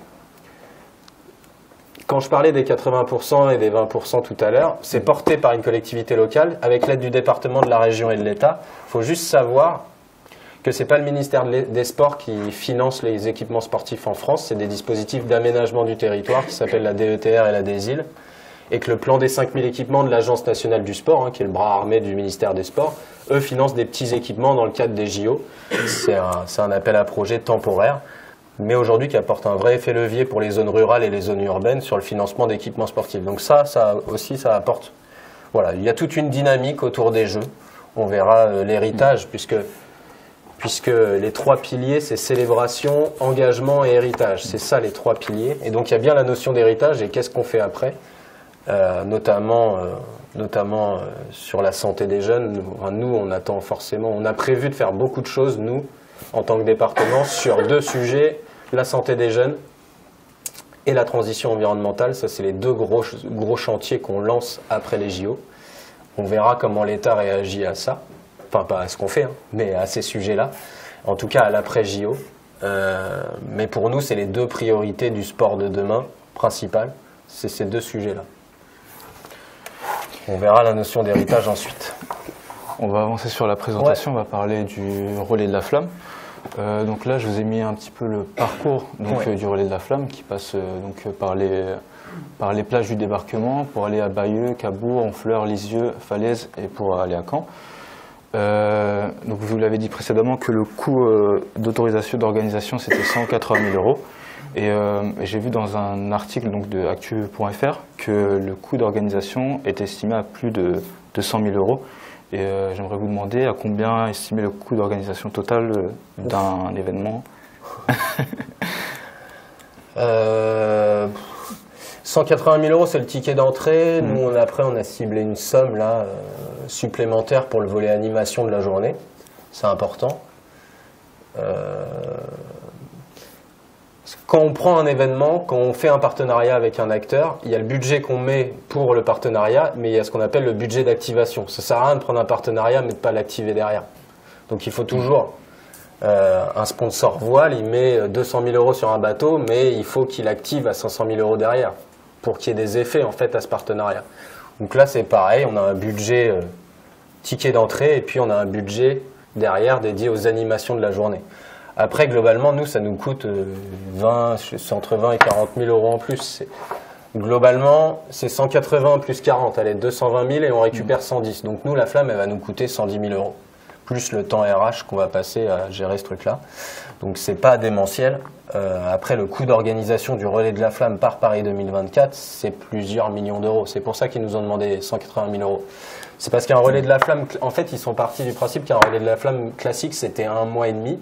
Et là, ils se sont dit, bah, on a l'ambition de la faire passer partout. Par contre, si on veut la faire passer partout, il faut que vous mettiez la main à la pâte. Voilà. Et globalement, donc... C'est quand même Paris 2024 avec ses partenaires BPCE, Coca qui payent le relais de la flamme avec les collectivités. Voilà, c'est le résumé. Je ne sais pas à combien le coût global des 60 étapes du relais de la flamme et le coût d'une étape va revenir, mais ça je ne l'ai pas. Je ne l'ai pas, mais je pense que c'est ouais, ça doit être autour d'1 million d'euros par jour et 60 millions d'euros au global, je pense, à peu près. Ils nous font payer 20%. Et ici, vous voyez affiché donc, le réseau d'acteurs sur l'organisation du relais de la flamme. Donc, vous avez cité les partenaires BPCE et Coca-Cola. On a aussi la préfecture du département et on a les villes étapes et les villes traversées donc, qui cofinancent et qui co-construisent le parcours du relais de la flamme. J'avais une question sur la co-construction du parcours. Est-ce qu'il y a des potentielles difficultés à co-construire un parcours lorsqu'on a beaucoup d'acteurs et est-ce que justement il faut négocier avec certaines villes? Ouais, ça s'est très bien passé avec Paris 2024 déjà. En fait, au début, ils nous ont dit choisissez 15 sites. Ça, on ne savait pas qu'il allait y avoir 2 convois. Ils nous disaient choisissez 15 sites, on en sélectionnera ensemble, mais il ne faudra pas que ça fasse plus de 120 km par jour, sinon la flamme elle va passer son temps sur la route. Donc on a sélectionné 15 sites. On a envoyé ce tableau à Paris 2024 avec des précisions sur tout un tas de sujets, les lieux emblématiques, tout ça. Déjà, nous, en tant que département, personne n'était au courant au début. Et puis, ils sont revenus nous voir en disant ce sera 7 sites, il y aura 2 convois, et maintenant, il va falloir que vous fassiez votre choix sur les 7 sites. Et les 7 sites, on les a choisis à 100%. C'est pas du tout Paris 2024 qui nous a dit ils ont un peu tenté quelques perches de lobbying par rapport à des banques ou des trucs qui étaient sur le territoire, mais dès qu'on leur disait que c'était... Voilà, en gros, ils nous ont laissé choisir à 100% les 7 étapes. Après, le gars de Paris 2024, il est aussi très, très fort, et il a commencé, lui, à construire les parcours au sein même des villes. Ensuite, nous, on a informé les villes traversées, qu'on était intéressés par leur étape, avant de sortir les 7 étapes. Une fois qu'ils ont donné leur aval pour payer, on les a associés au travail. Et après, eux, ils ont eu pleine liberté de discuter avec Paris 2024 sur les lieux emblématiques de la ville qu'ils voulaient voir. Mais globalement, le travail de Gabriel à Paris 2024 était déjà super parce qu'il connaît... Enfin, il n'est pas très compliqué pour quelqu'un qui n'est pas du territoire de voir les lieux emblématiques et de les relier finalement ensemble. Donc, c'est des ajustements à la marge. Mais finalement, nous, on a eu complètement notre mot à dire sur la construction du parcours et la date de passage. Donc, c'est pas sur les relayeurs, vous l'avez entendu. Mais voilà, sur les fondements, on a été vraiment libre. Et puis, les villes traversées, elles, peuvent tout à fait faire évoluer le parcours avec Paris 2024. Ouais. D'accord. Ça s'est passé de manière très saine. Très saine. Par contre, il y a un sujet sécurité, parce que dans les médias, je ne sais pas si vous avez vu hier, mais sont sorties un peu les règles sécuritaires. Et en gros, c'est hélicoptère, drone, fouille, etc. Et donc forcément, sur le volet de mobilisation éducatif, sportif, des acteurs, des habitants, on attendait aussi de recevoir les règles de Paris 2024 sur quelle sauce on va être mangé sur les aspects sécuritaires. surtout à 6 jours des commémorations du 80e. Donc voilà, par rapport aux étapes, on aura plus de normalement 1500 scolaires d'Isigny Omaha à Omaha Beach. Et c'est plutôt les villes qui organisent les animations sur place. C'est plutôt Bayeux qui organise ces événements, Lisieux, etc. C'est pas nous qui organisons en même temps 7 événements partout dans le Calvados. On travaille en collaboration avec elles et on va faire venir notamment nos collégiens. Voilà, on est aux manettes, complètement aux manettes du dispositif. Mais s'agissant de l'animation et des parcours, les villes traversées ont eu leur mot à dire. On va avancer et on va parler du schéma de développement maîtrisé des sports de nature. Donc pour poser le contexte, il y a 1,2 million de pratiquants de sports de nature dans la Normandie, avec justement une offre de paysages et de sites de pratique dans le Calvados qui est très diversifiée et ce qui offre un potentiel justement dans les offres pour les pratiquants. Et justement, ce schéma a été pensé par le conseil départemental du Calvados pour apporter une cohérence globale justement en faveur du développement maîtrisé des sports de nature. Oui. Les sports de nature, c'est un beau sujet, c'est un sujet à part entière. Les sports de nature, ils revêtent plusieurs dimensions. Il y a la dimension économique. Je pense que Decathlon fait 2/3 de son chiffre d'affaires sur des pratiques outdoor, proches des sports, enfin globalement les sports de nature. Vous achetez votre paddle, vous allez en faire. Vous achetez vos chaussures de trail, vous allez en faire. C'est pas le seul cas de Decathlon, les autres aussi. Mais je les cite, quand vous voyez les univers de Decathlon aujourd'hui, c'est la rando, la course à pied, le vélo, c'est tout le secteur outdoor, donc très proche des sports de nature. Donc c'est avant tout économique, les sports de nature. C'est très aussi,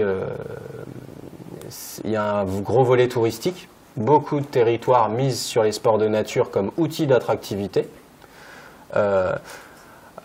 L'attractivité, ce qu'on appelle l'attractivité, parce que pour faire la différence avec le tourisme, l'attractivité c'est à la fois l'attractivité touristique et l'attractivité résidentielle, le souhait d'avoir plus d'habitants, en tout cas de faire rayonner le territoire, de le rendre attractif pour que les gens viennent y vivre. Voilà pour la petite histoire de l'attractivité. Donc il y a une dimension économique, une dimension touristique, je vais y revenir, et puis forcément il y a des dimensions éducatives, sanitaires, santé, sociales, éducatif, au travers de ce support que sont les sports de nature. Donc nous au niveau des sports, du service des sports. Donc historiquement, c'était beaucoup notre direction de l'environnement qui travaillait sur le sujet des sports de nature et Calvados Tourisme, qui est devenu Calvados Attractivité. Nous, on est venu se placer un petit peu en balance. Pourquoi en balance? Parce que, et d'ailleurs les 3 axes le disent, les 2 premiers axes le disent, le premier axe de notre schéma sport de nature, c'est le développement des pratiques, et le deuxième, c'est l'aménagement et la préservation des espaces. On est dans un équilibre entre développement des pratiques et préservation des espaces. Globalement, nos meilleurs sites sport de nature, ce sont les espaces naturels sensibles, ce sont les sites protégés. Si on met la carte des super spots de sport de nature du Calvados et qu'on met dessus la carte des espaces naturels sensibles, en fait, ça concorde à 90%. Ça veut dire que nos collègues du tourisme veulent faire la promotion de ces sites, alors même que nos collègues de l'environnement gèrent les espaces naturels sensibles et mettent des restrictions, surveillent les espaces pour pas qu'il y ait trop de monde. Donc ça ne se résume pas à d'un côté l'économie et le tourisme et de l'autre l'écologie, mais presque en fait. Et nous on est venu un peu entre deux. C'est-à-dire qu'ils ne bossent pas pour les mêmes chevaux alors qu'on est dans la même collectivité. Il y en a qui veulent préserver les espaces et l'autre en parler pour qu'il y ait plus de monde qui vienne dessus.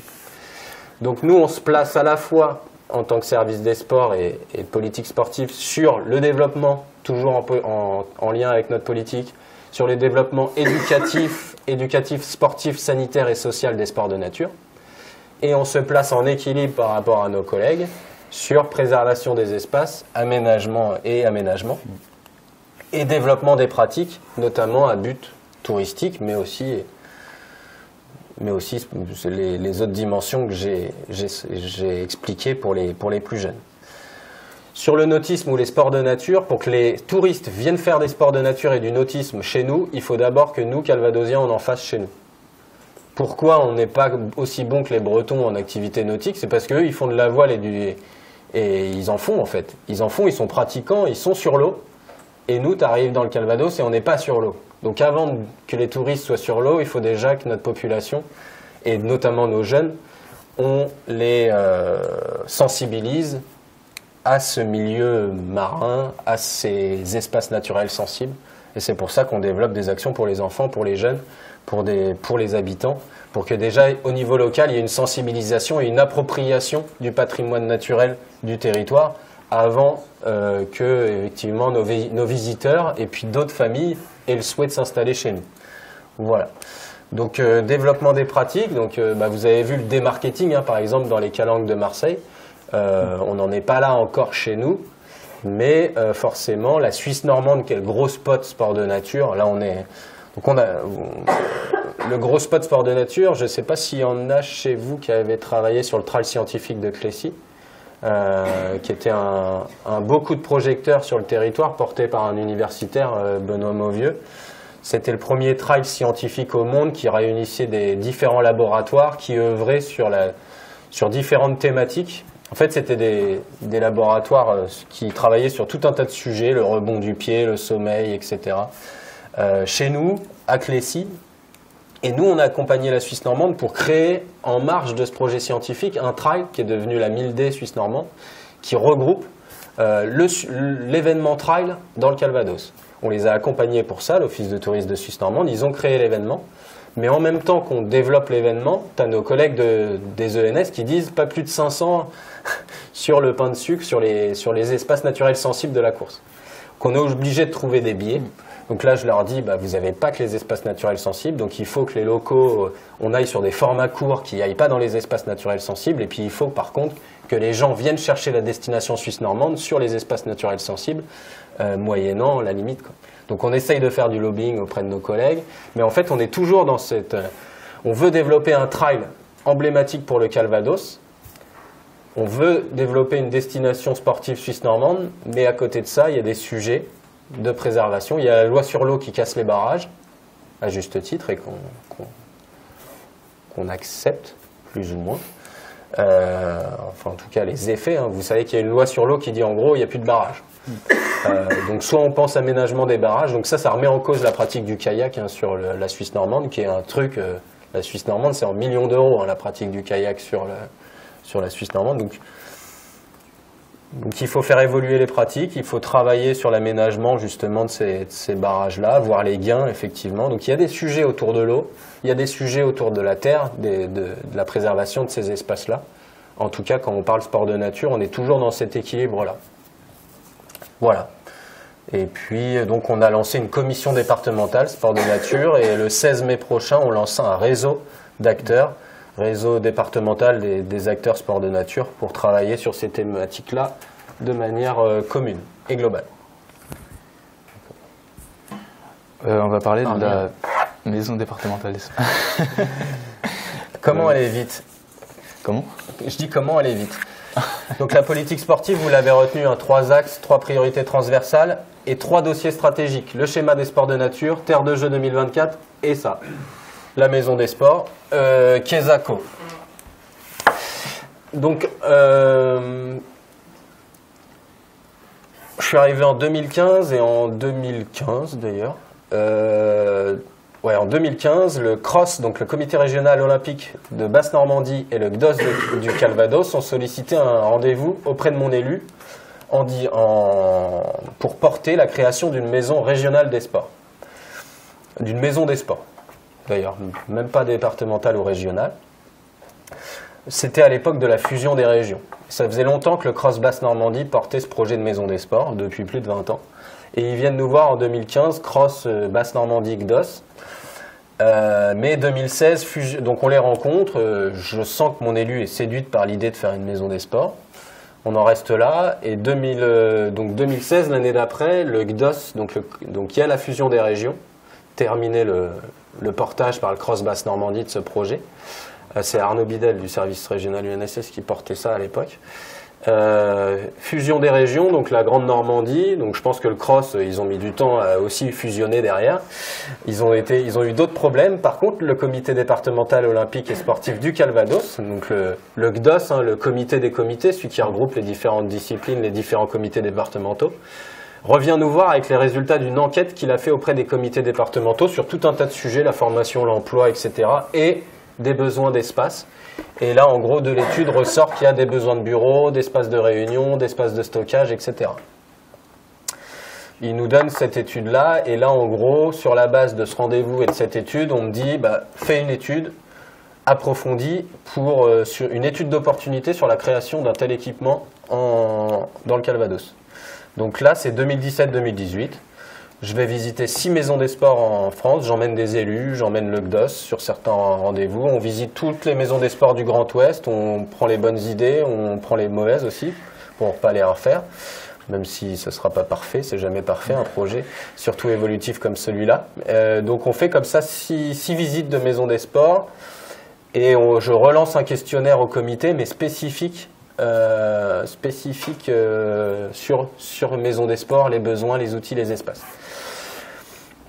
En même temps, on se dit qu'on va ouvrir aux ligues régionales parce que s'il y a la fusion des régions, il est intéressant qu'on ramène un peu le sport en Basse-Normandie. Il y a beaucoup, j'ai rien contre la Seine-Maritime et la Haute-Normandie, mais ils ont beaucoup de sièges de ligues régionales, hein, à Ouassel, autour de Rouen, au Havre. Et c'est un peu l'idée aussi d'ouvrir aux ligues régionales pour ramener un peu le sport en Normandie du Sud. Et c'est aussi le souhait d'accueillir des ligues régionales pour les disciplines qui n'ont pas de comité départemental. Il faut savoir par exemple le triathlon qui est une discipline en vogue. Aujourd'hui, il n'y a pas de comité départemental. Donc si on se fermait, on n'avait pas le triathlon. C'était quand même un peu con. Et puis il y a aussi certains comités qui mutualisaient déjà avec leur ligue régionale. C'est-à-dire qu'ils travaillaient déjà de pair avec leur comité régional. Donc ouvrir aux ligues régionales, c'est aussi donner le moyen à ce qu'ils viennent ensemble dans la maison des sports. Donc on ouvre ça, je rends l'étude en 2018 et en gros, on vote, les élus votent au BP 2019 une première enveloppe qui acte le lancement du projet. C'est quoi le projet? C'est de réunir sous un même toit les acteurs sportifs départementaux et régionaux au sein d'un outil commun pour favoriser les projets communs globalement. Donc, le vote de cette enveloppe m'a fait passer en mode chef de projet. Avant, c'était plutôt cabinet d'études. Après, c'est en chef de projet. C'est que globalement, il y a un pilotage global du projet en interne et tu découpes le projet.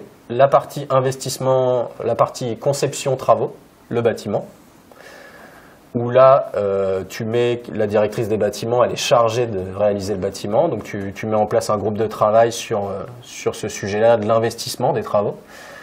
Un volet gestion et moyens, parce que la décision, c'était que le gestionnaire, que nous, on construisait en tant que propriétaire, et que le gestionnaire serait le comité départemental olympique et sportif qui portait le projet et qui devient gestionnaire aujourd'hui de la Maison des Sports, qui a emménagé la semaine dernière, et les adhérents emménagent la semaine prochaine.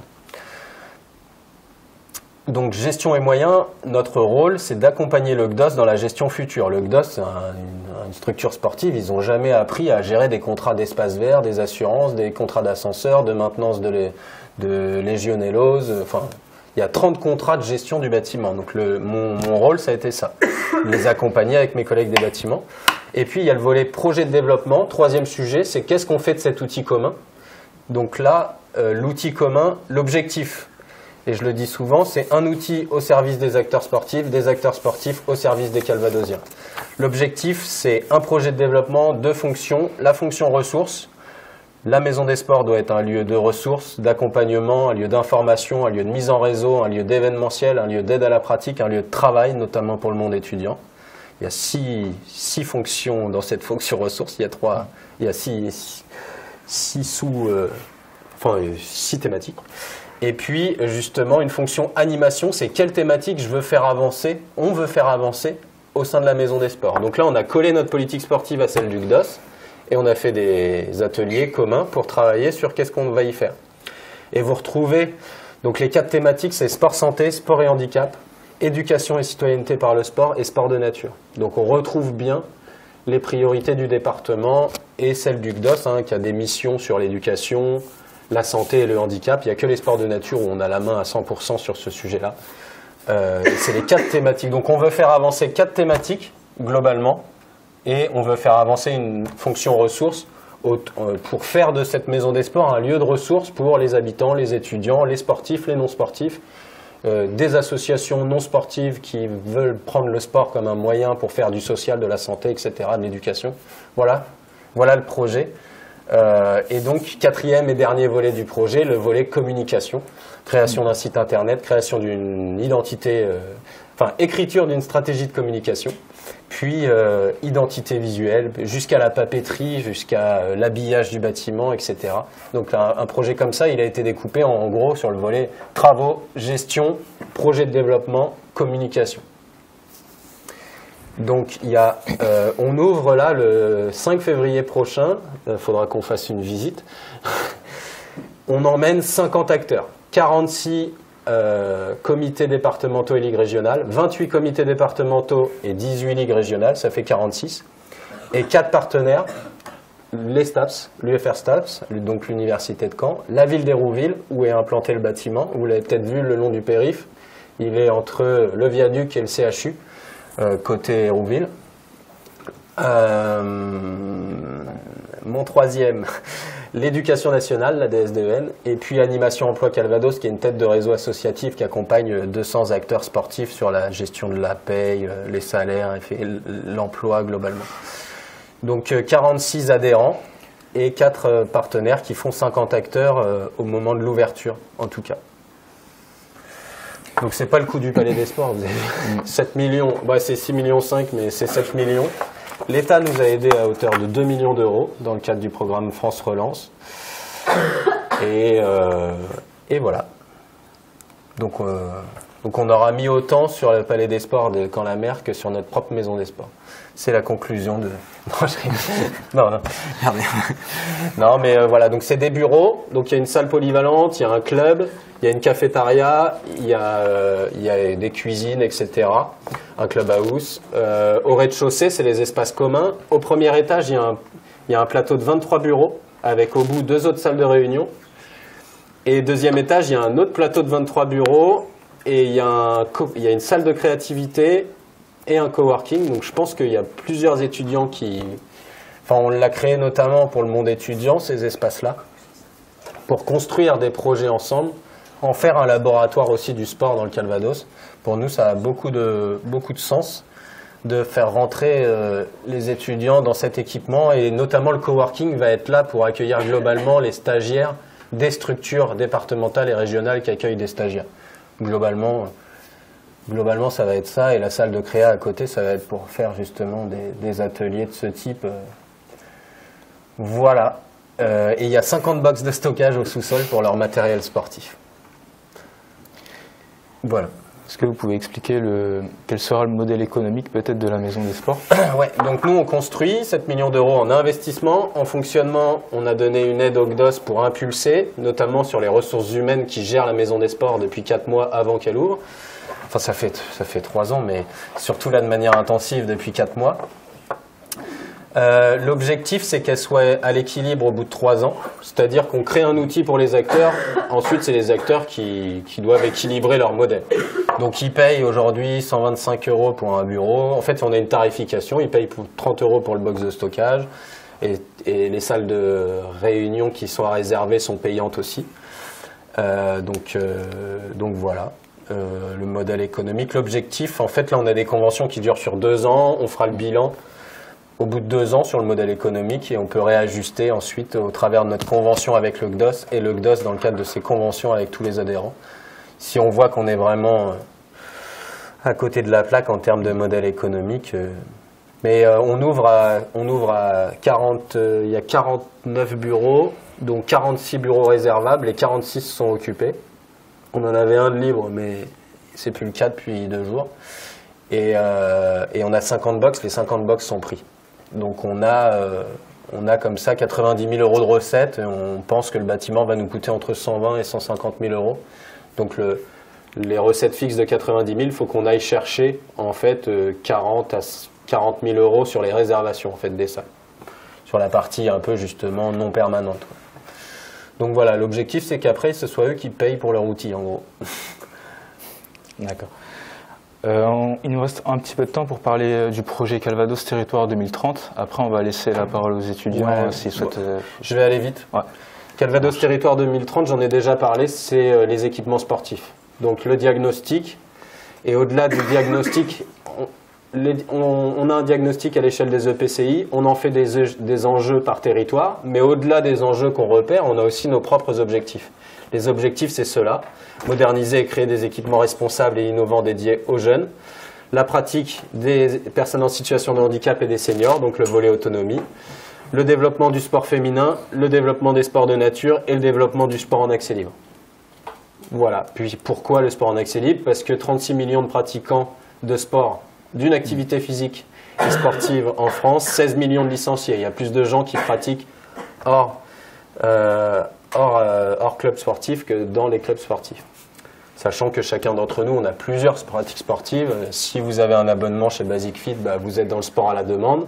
Si vous allez courir autour de la prairie, vous êtes dans le sport libre.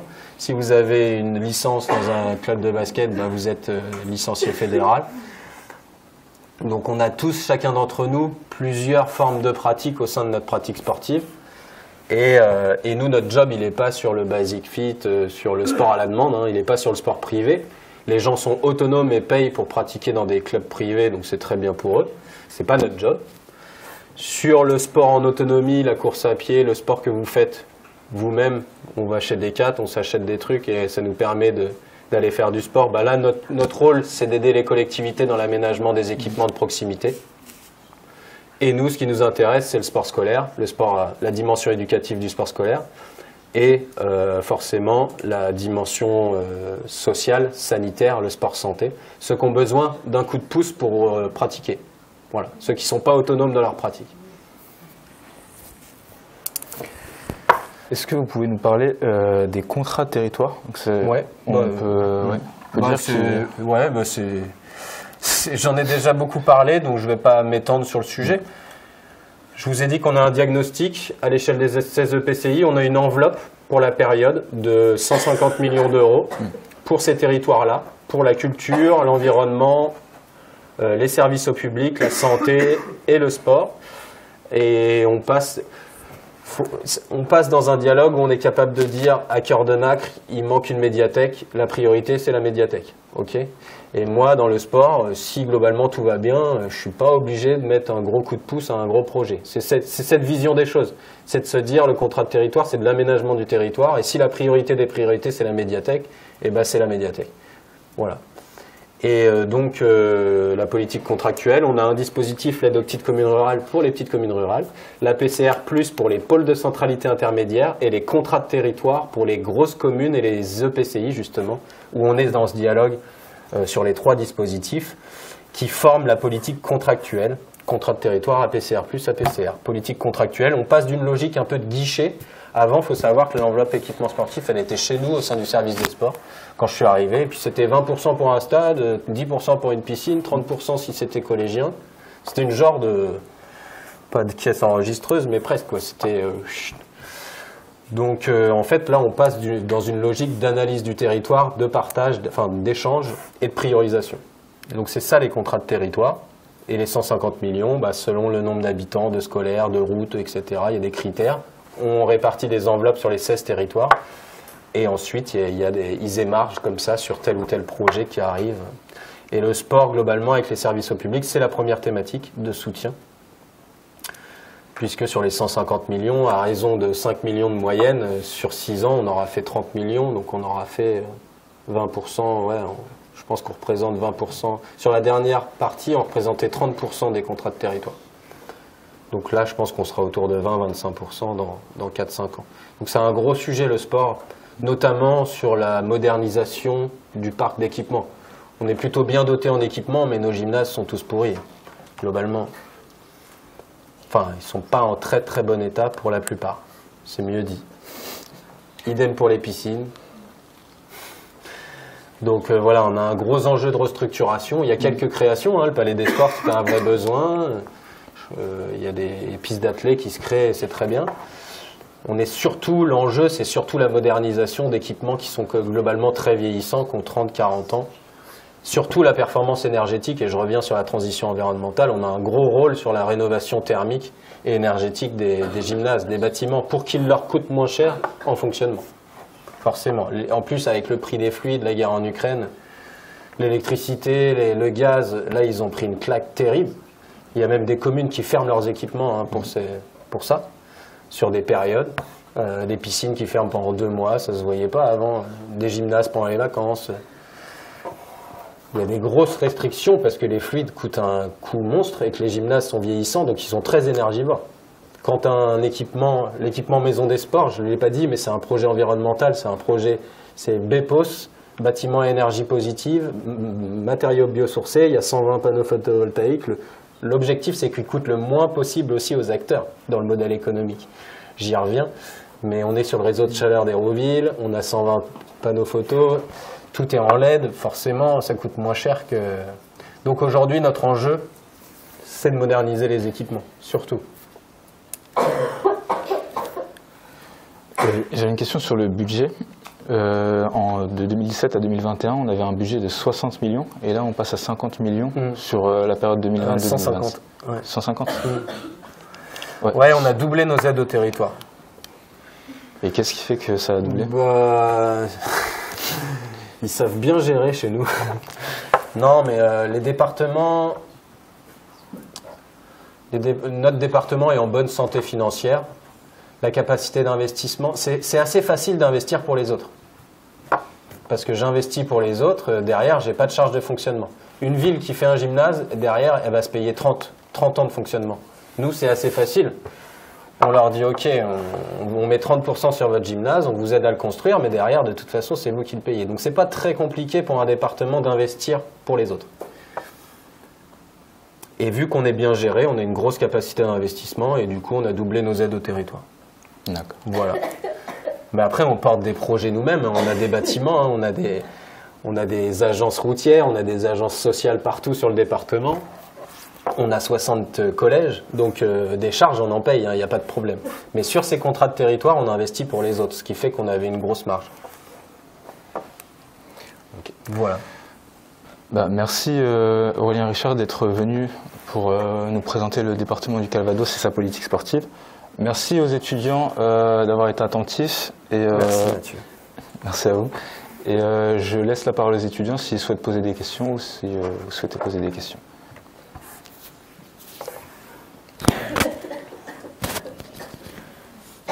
J'ai beaucoup parlé, désolé. Enfin, en même temps, c'était l'objectif, mais...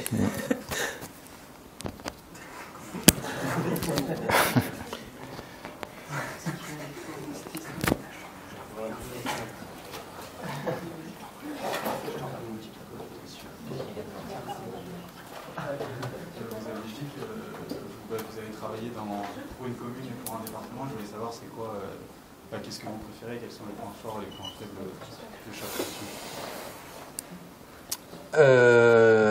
Ouais. Je pense que je suis fait par rapport à mes compétences. Je suis assez fait pour le niveau départemental ou régional. J'aime bien porter des politiques, gérer plutôt des équipes administratives. Il y a une différence dans le rapport à l'élu, puisque, en fait, dans la ville, quand tu es responsable des sports d'une ville, l'élu et toi, vous êtes très au contact des habitants, très au contact des publics. C'est-à-dire que, concrètement, on voit ce qu'on fait, quoi. Tu es plus sur un niveau stratégique quand tu arrives au département. Déjà, il y a une assemblée de 50 élus, il y a l'organigramme, tu le regardes là-haut. Dans la ville, c'était en râteau, quoi. J'étais rattaché directement au DGS. On était tous chefs de service sous lui, quoi. C'était un truc, c'était un vrai râteau, quoi. Il y avait le chef et puis derrière, on était tous au même niveau. Donc il y avait forcément une proximité hiérarchique, une proximité avec l'élu, hein, qui était boulanger de profession, très sympathique et t'es en proximité immédiate avec les acteurs locaux, avec les habitants en fait, avec les clubs locaux. Forcément, là, tu passes sur une strate où tu as 50 élus au-dessus, tu as un organigramme avec 3 niveaux au-dessus. Tu proposes un courrier, il met 3 semaines à revenir. Tu te dis, merde, comment je vais faire, quoi. Après, on trouve des subterfuges, hein, mais pour faire avancer les dossiers plus vite. Mais on a comme ça hein, le poids d'une institution qui est posé. Plus que dans une ville, il y a peut-être de base, il y a peut-être moins de liberté d'agir. Dans la ville où j'étais, je sais pas s'il y a moins de liberté d'agir. Je veux créer un événement, je le crée, hein, peu importe que je sois à la ville ou au département. On a quand même une liberté d'agir. L'important, c'est d'avoir la confiance des élus, de toute façon. Mais oui, il y a forcément ce sujet de la proximité avec les bénéficiaires de tes actions. Je ne vois pas les habitants qui profitent des... Je ne suis pas au contact des collégiens qui font du sport dans les gymnases. J'y vais de temps en temps. Et l'un de nos jobs, d'ailleurs, au niveau du département, c'est de garder de la proximité avec les partenaires, les publics. Et c'est ce qu'on fait beaucoup. On crée beaucoup d'opérations jeunesse pour justement être au contact de ce terrain, parce que c'est aussi ça qui nous donne le lien et la cohérence avec ce qu'on peut mener. Mais forcément, il y a cette notion de distance avec le public et d'adaptation à l'organigramme et à la strate départementale, qui est moins pesante que celle de la région, je pense, mais qui est déjà quand même un autre monde. Moi, je suis arrivé en 2015, là, je suis arrivé dans un autre monde, quoi.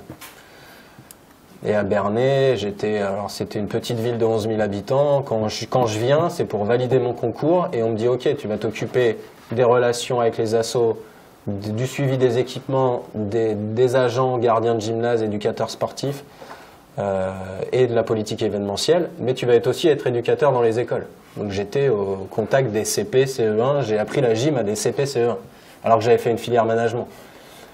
Il y a la notion d'adaptation aussi sur vos premiers métiers.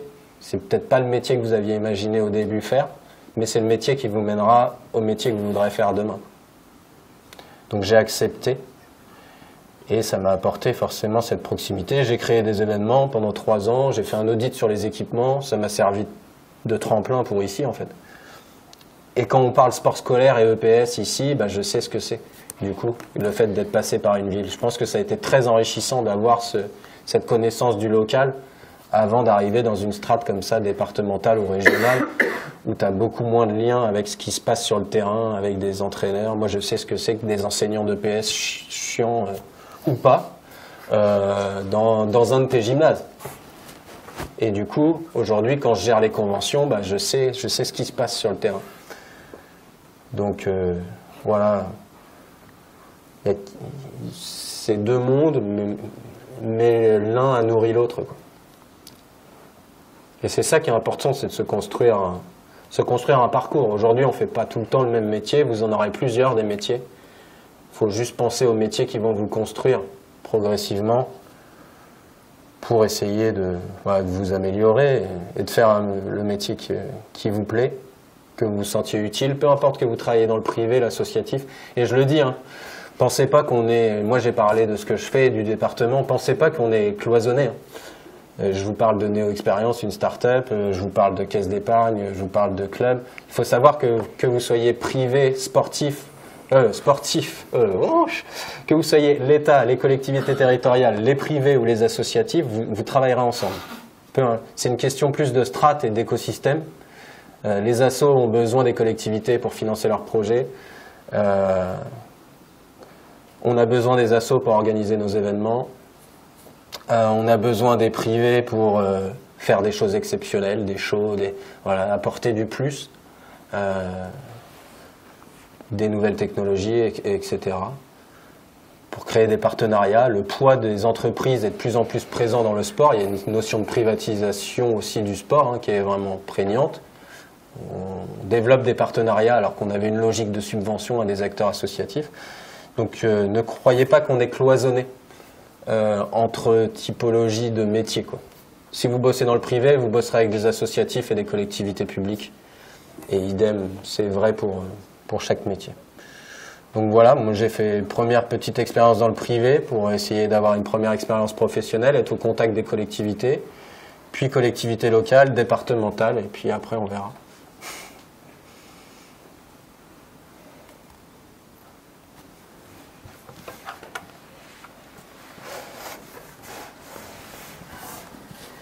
Pour le level de jeu, comment vous allez évaluer votre votre politique et savoir que ça a été une réussite ou un échec?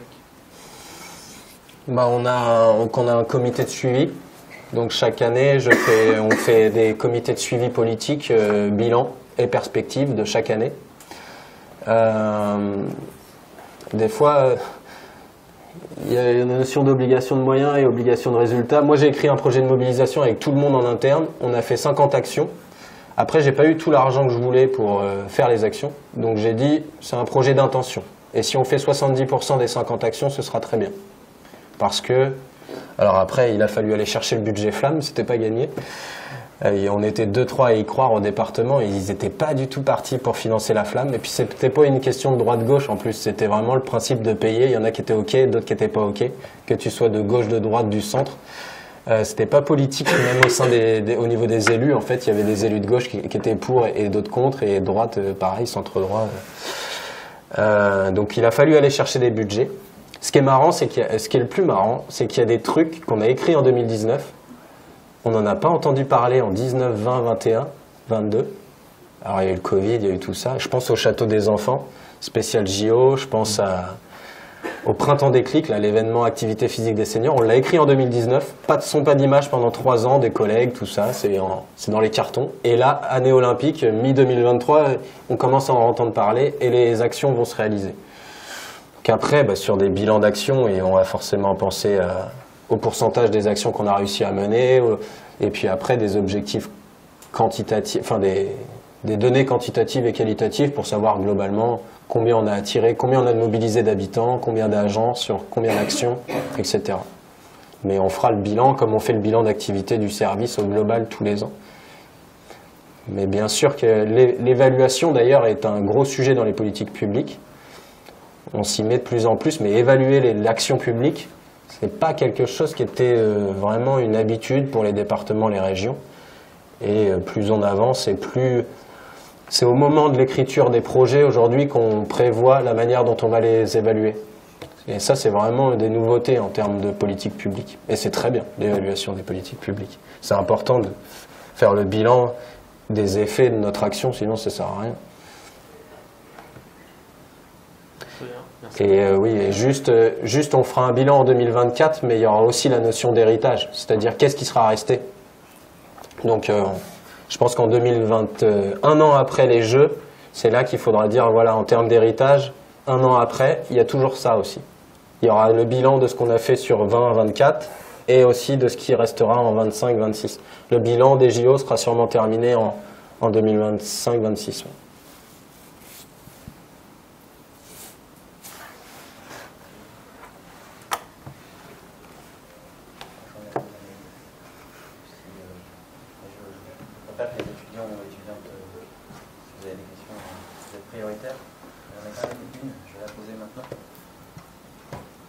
Sur les perspectives en matière d'emploi pour justement des étudiants diplômés à Bac+5 en management du sport.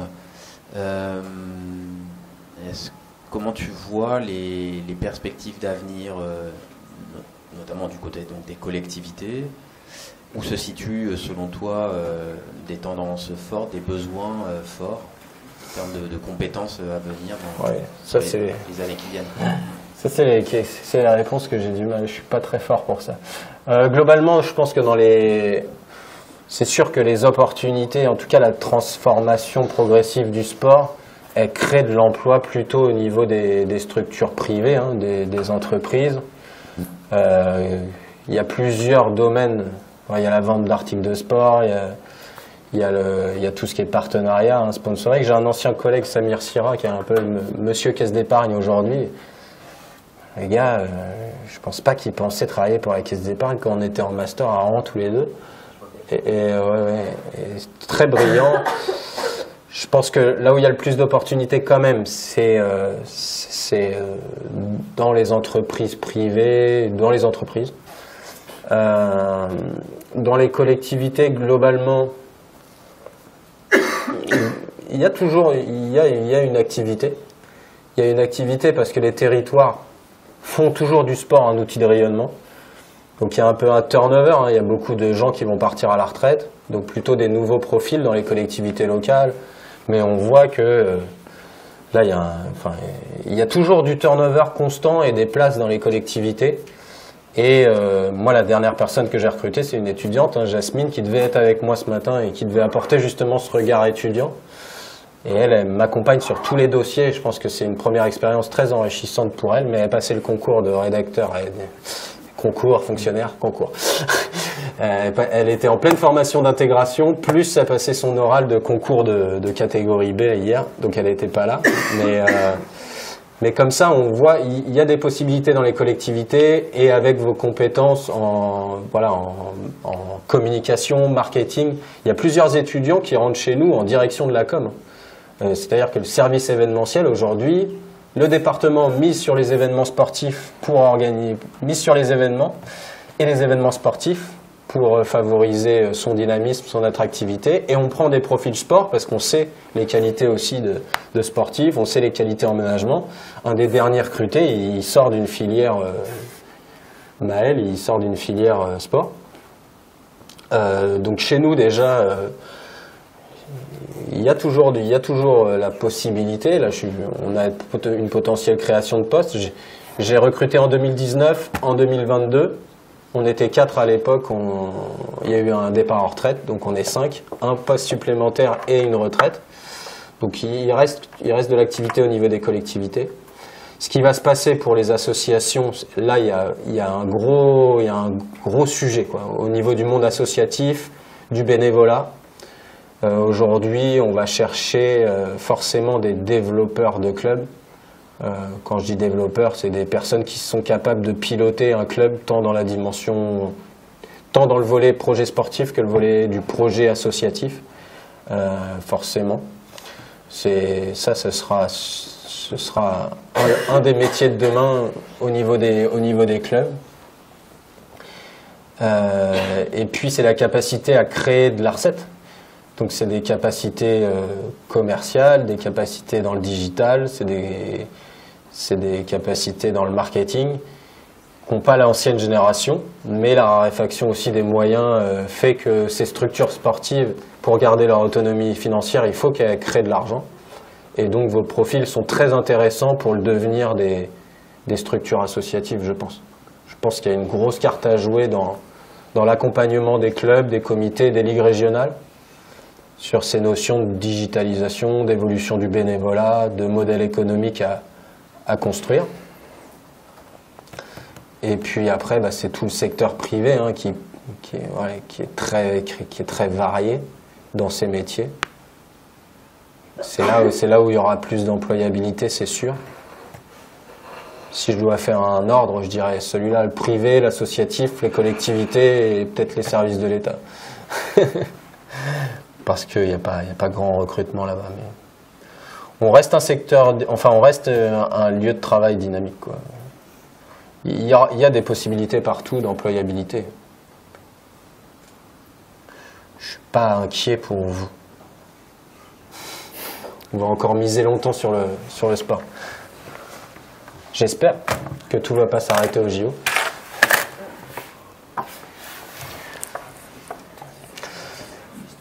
Mais tout ne s'arrêtera pas parce que c'est dans le monde de l'entreprise que ça se développe le plus. Les associations ne vont pas disparaître. Voilà. Merci à tous. J'espère, je sais que j'étais un peu long, mais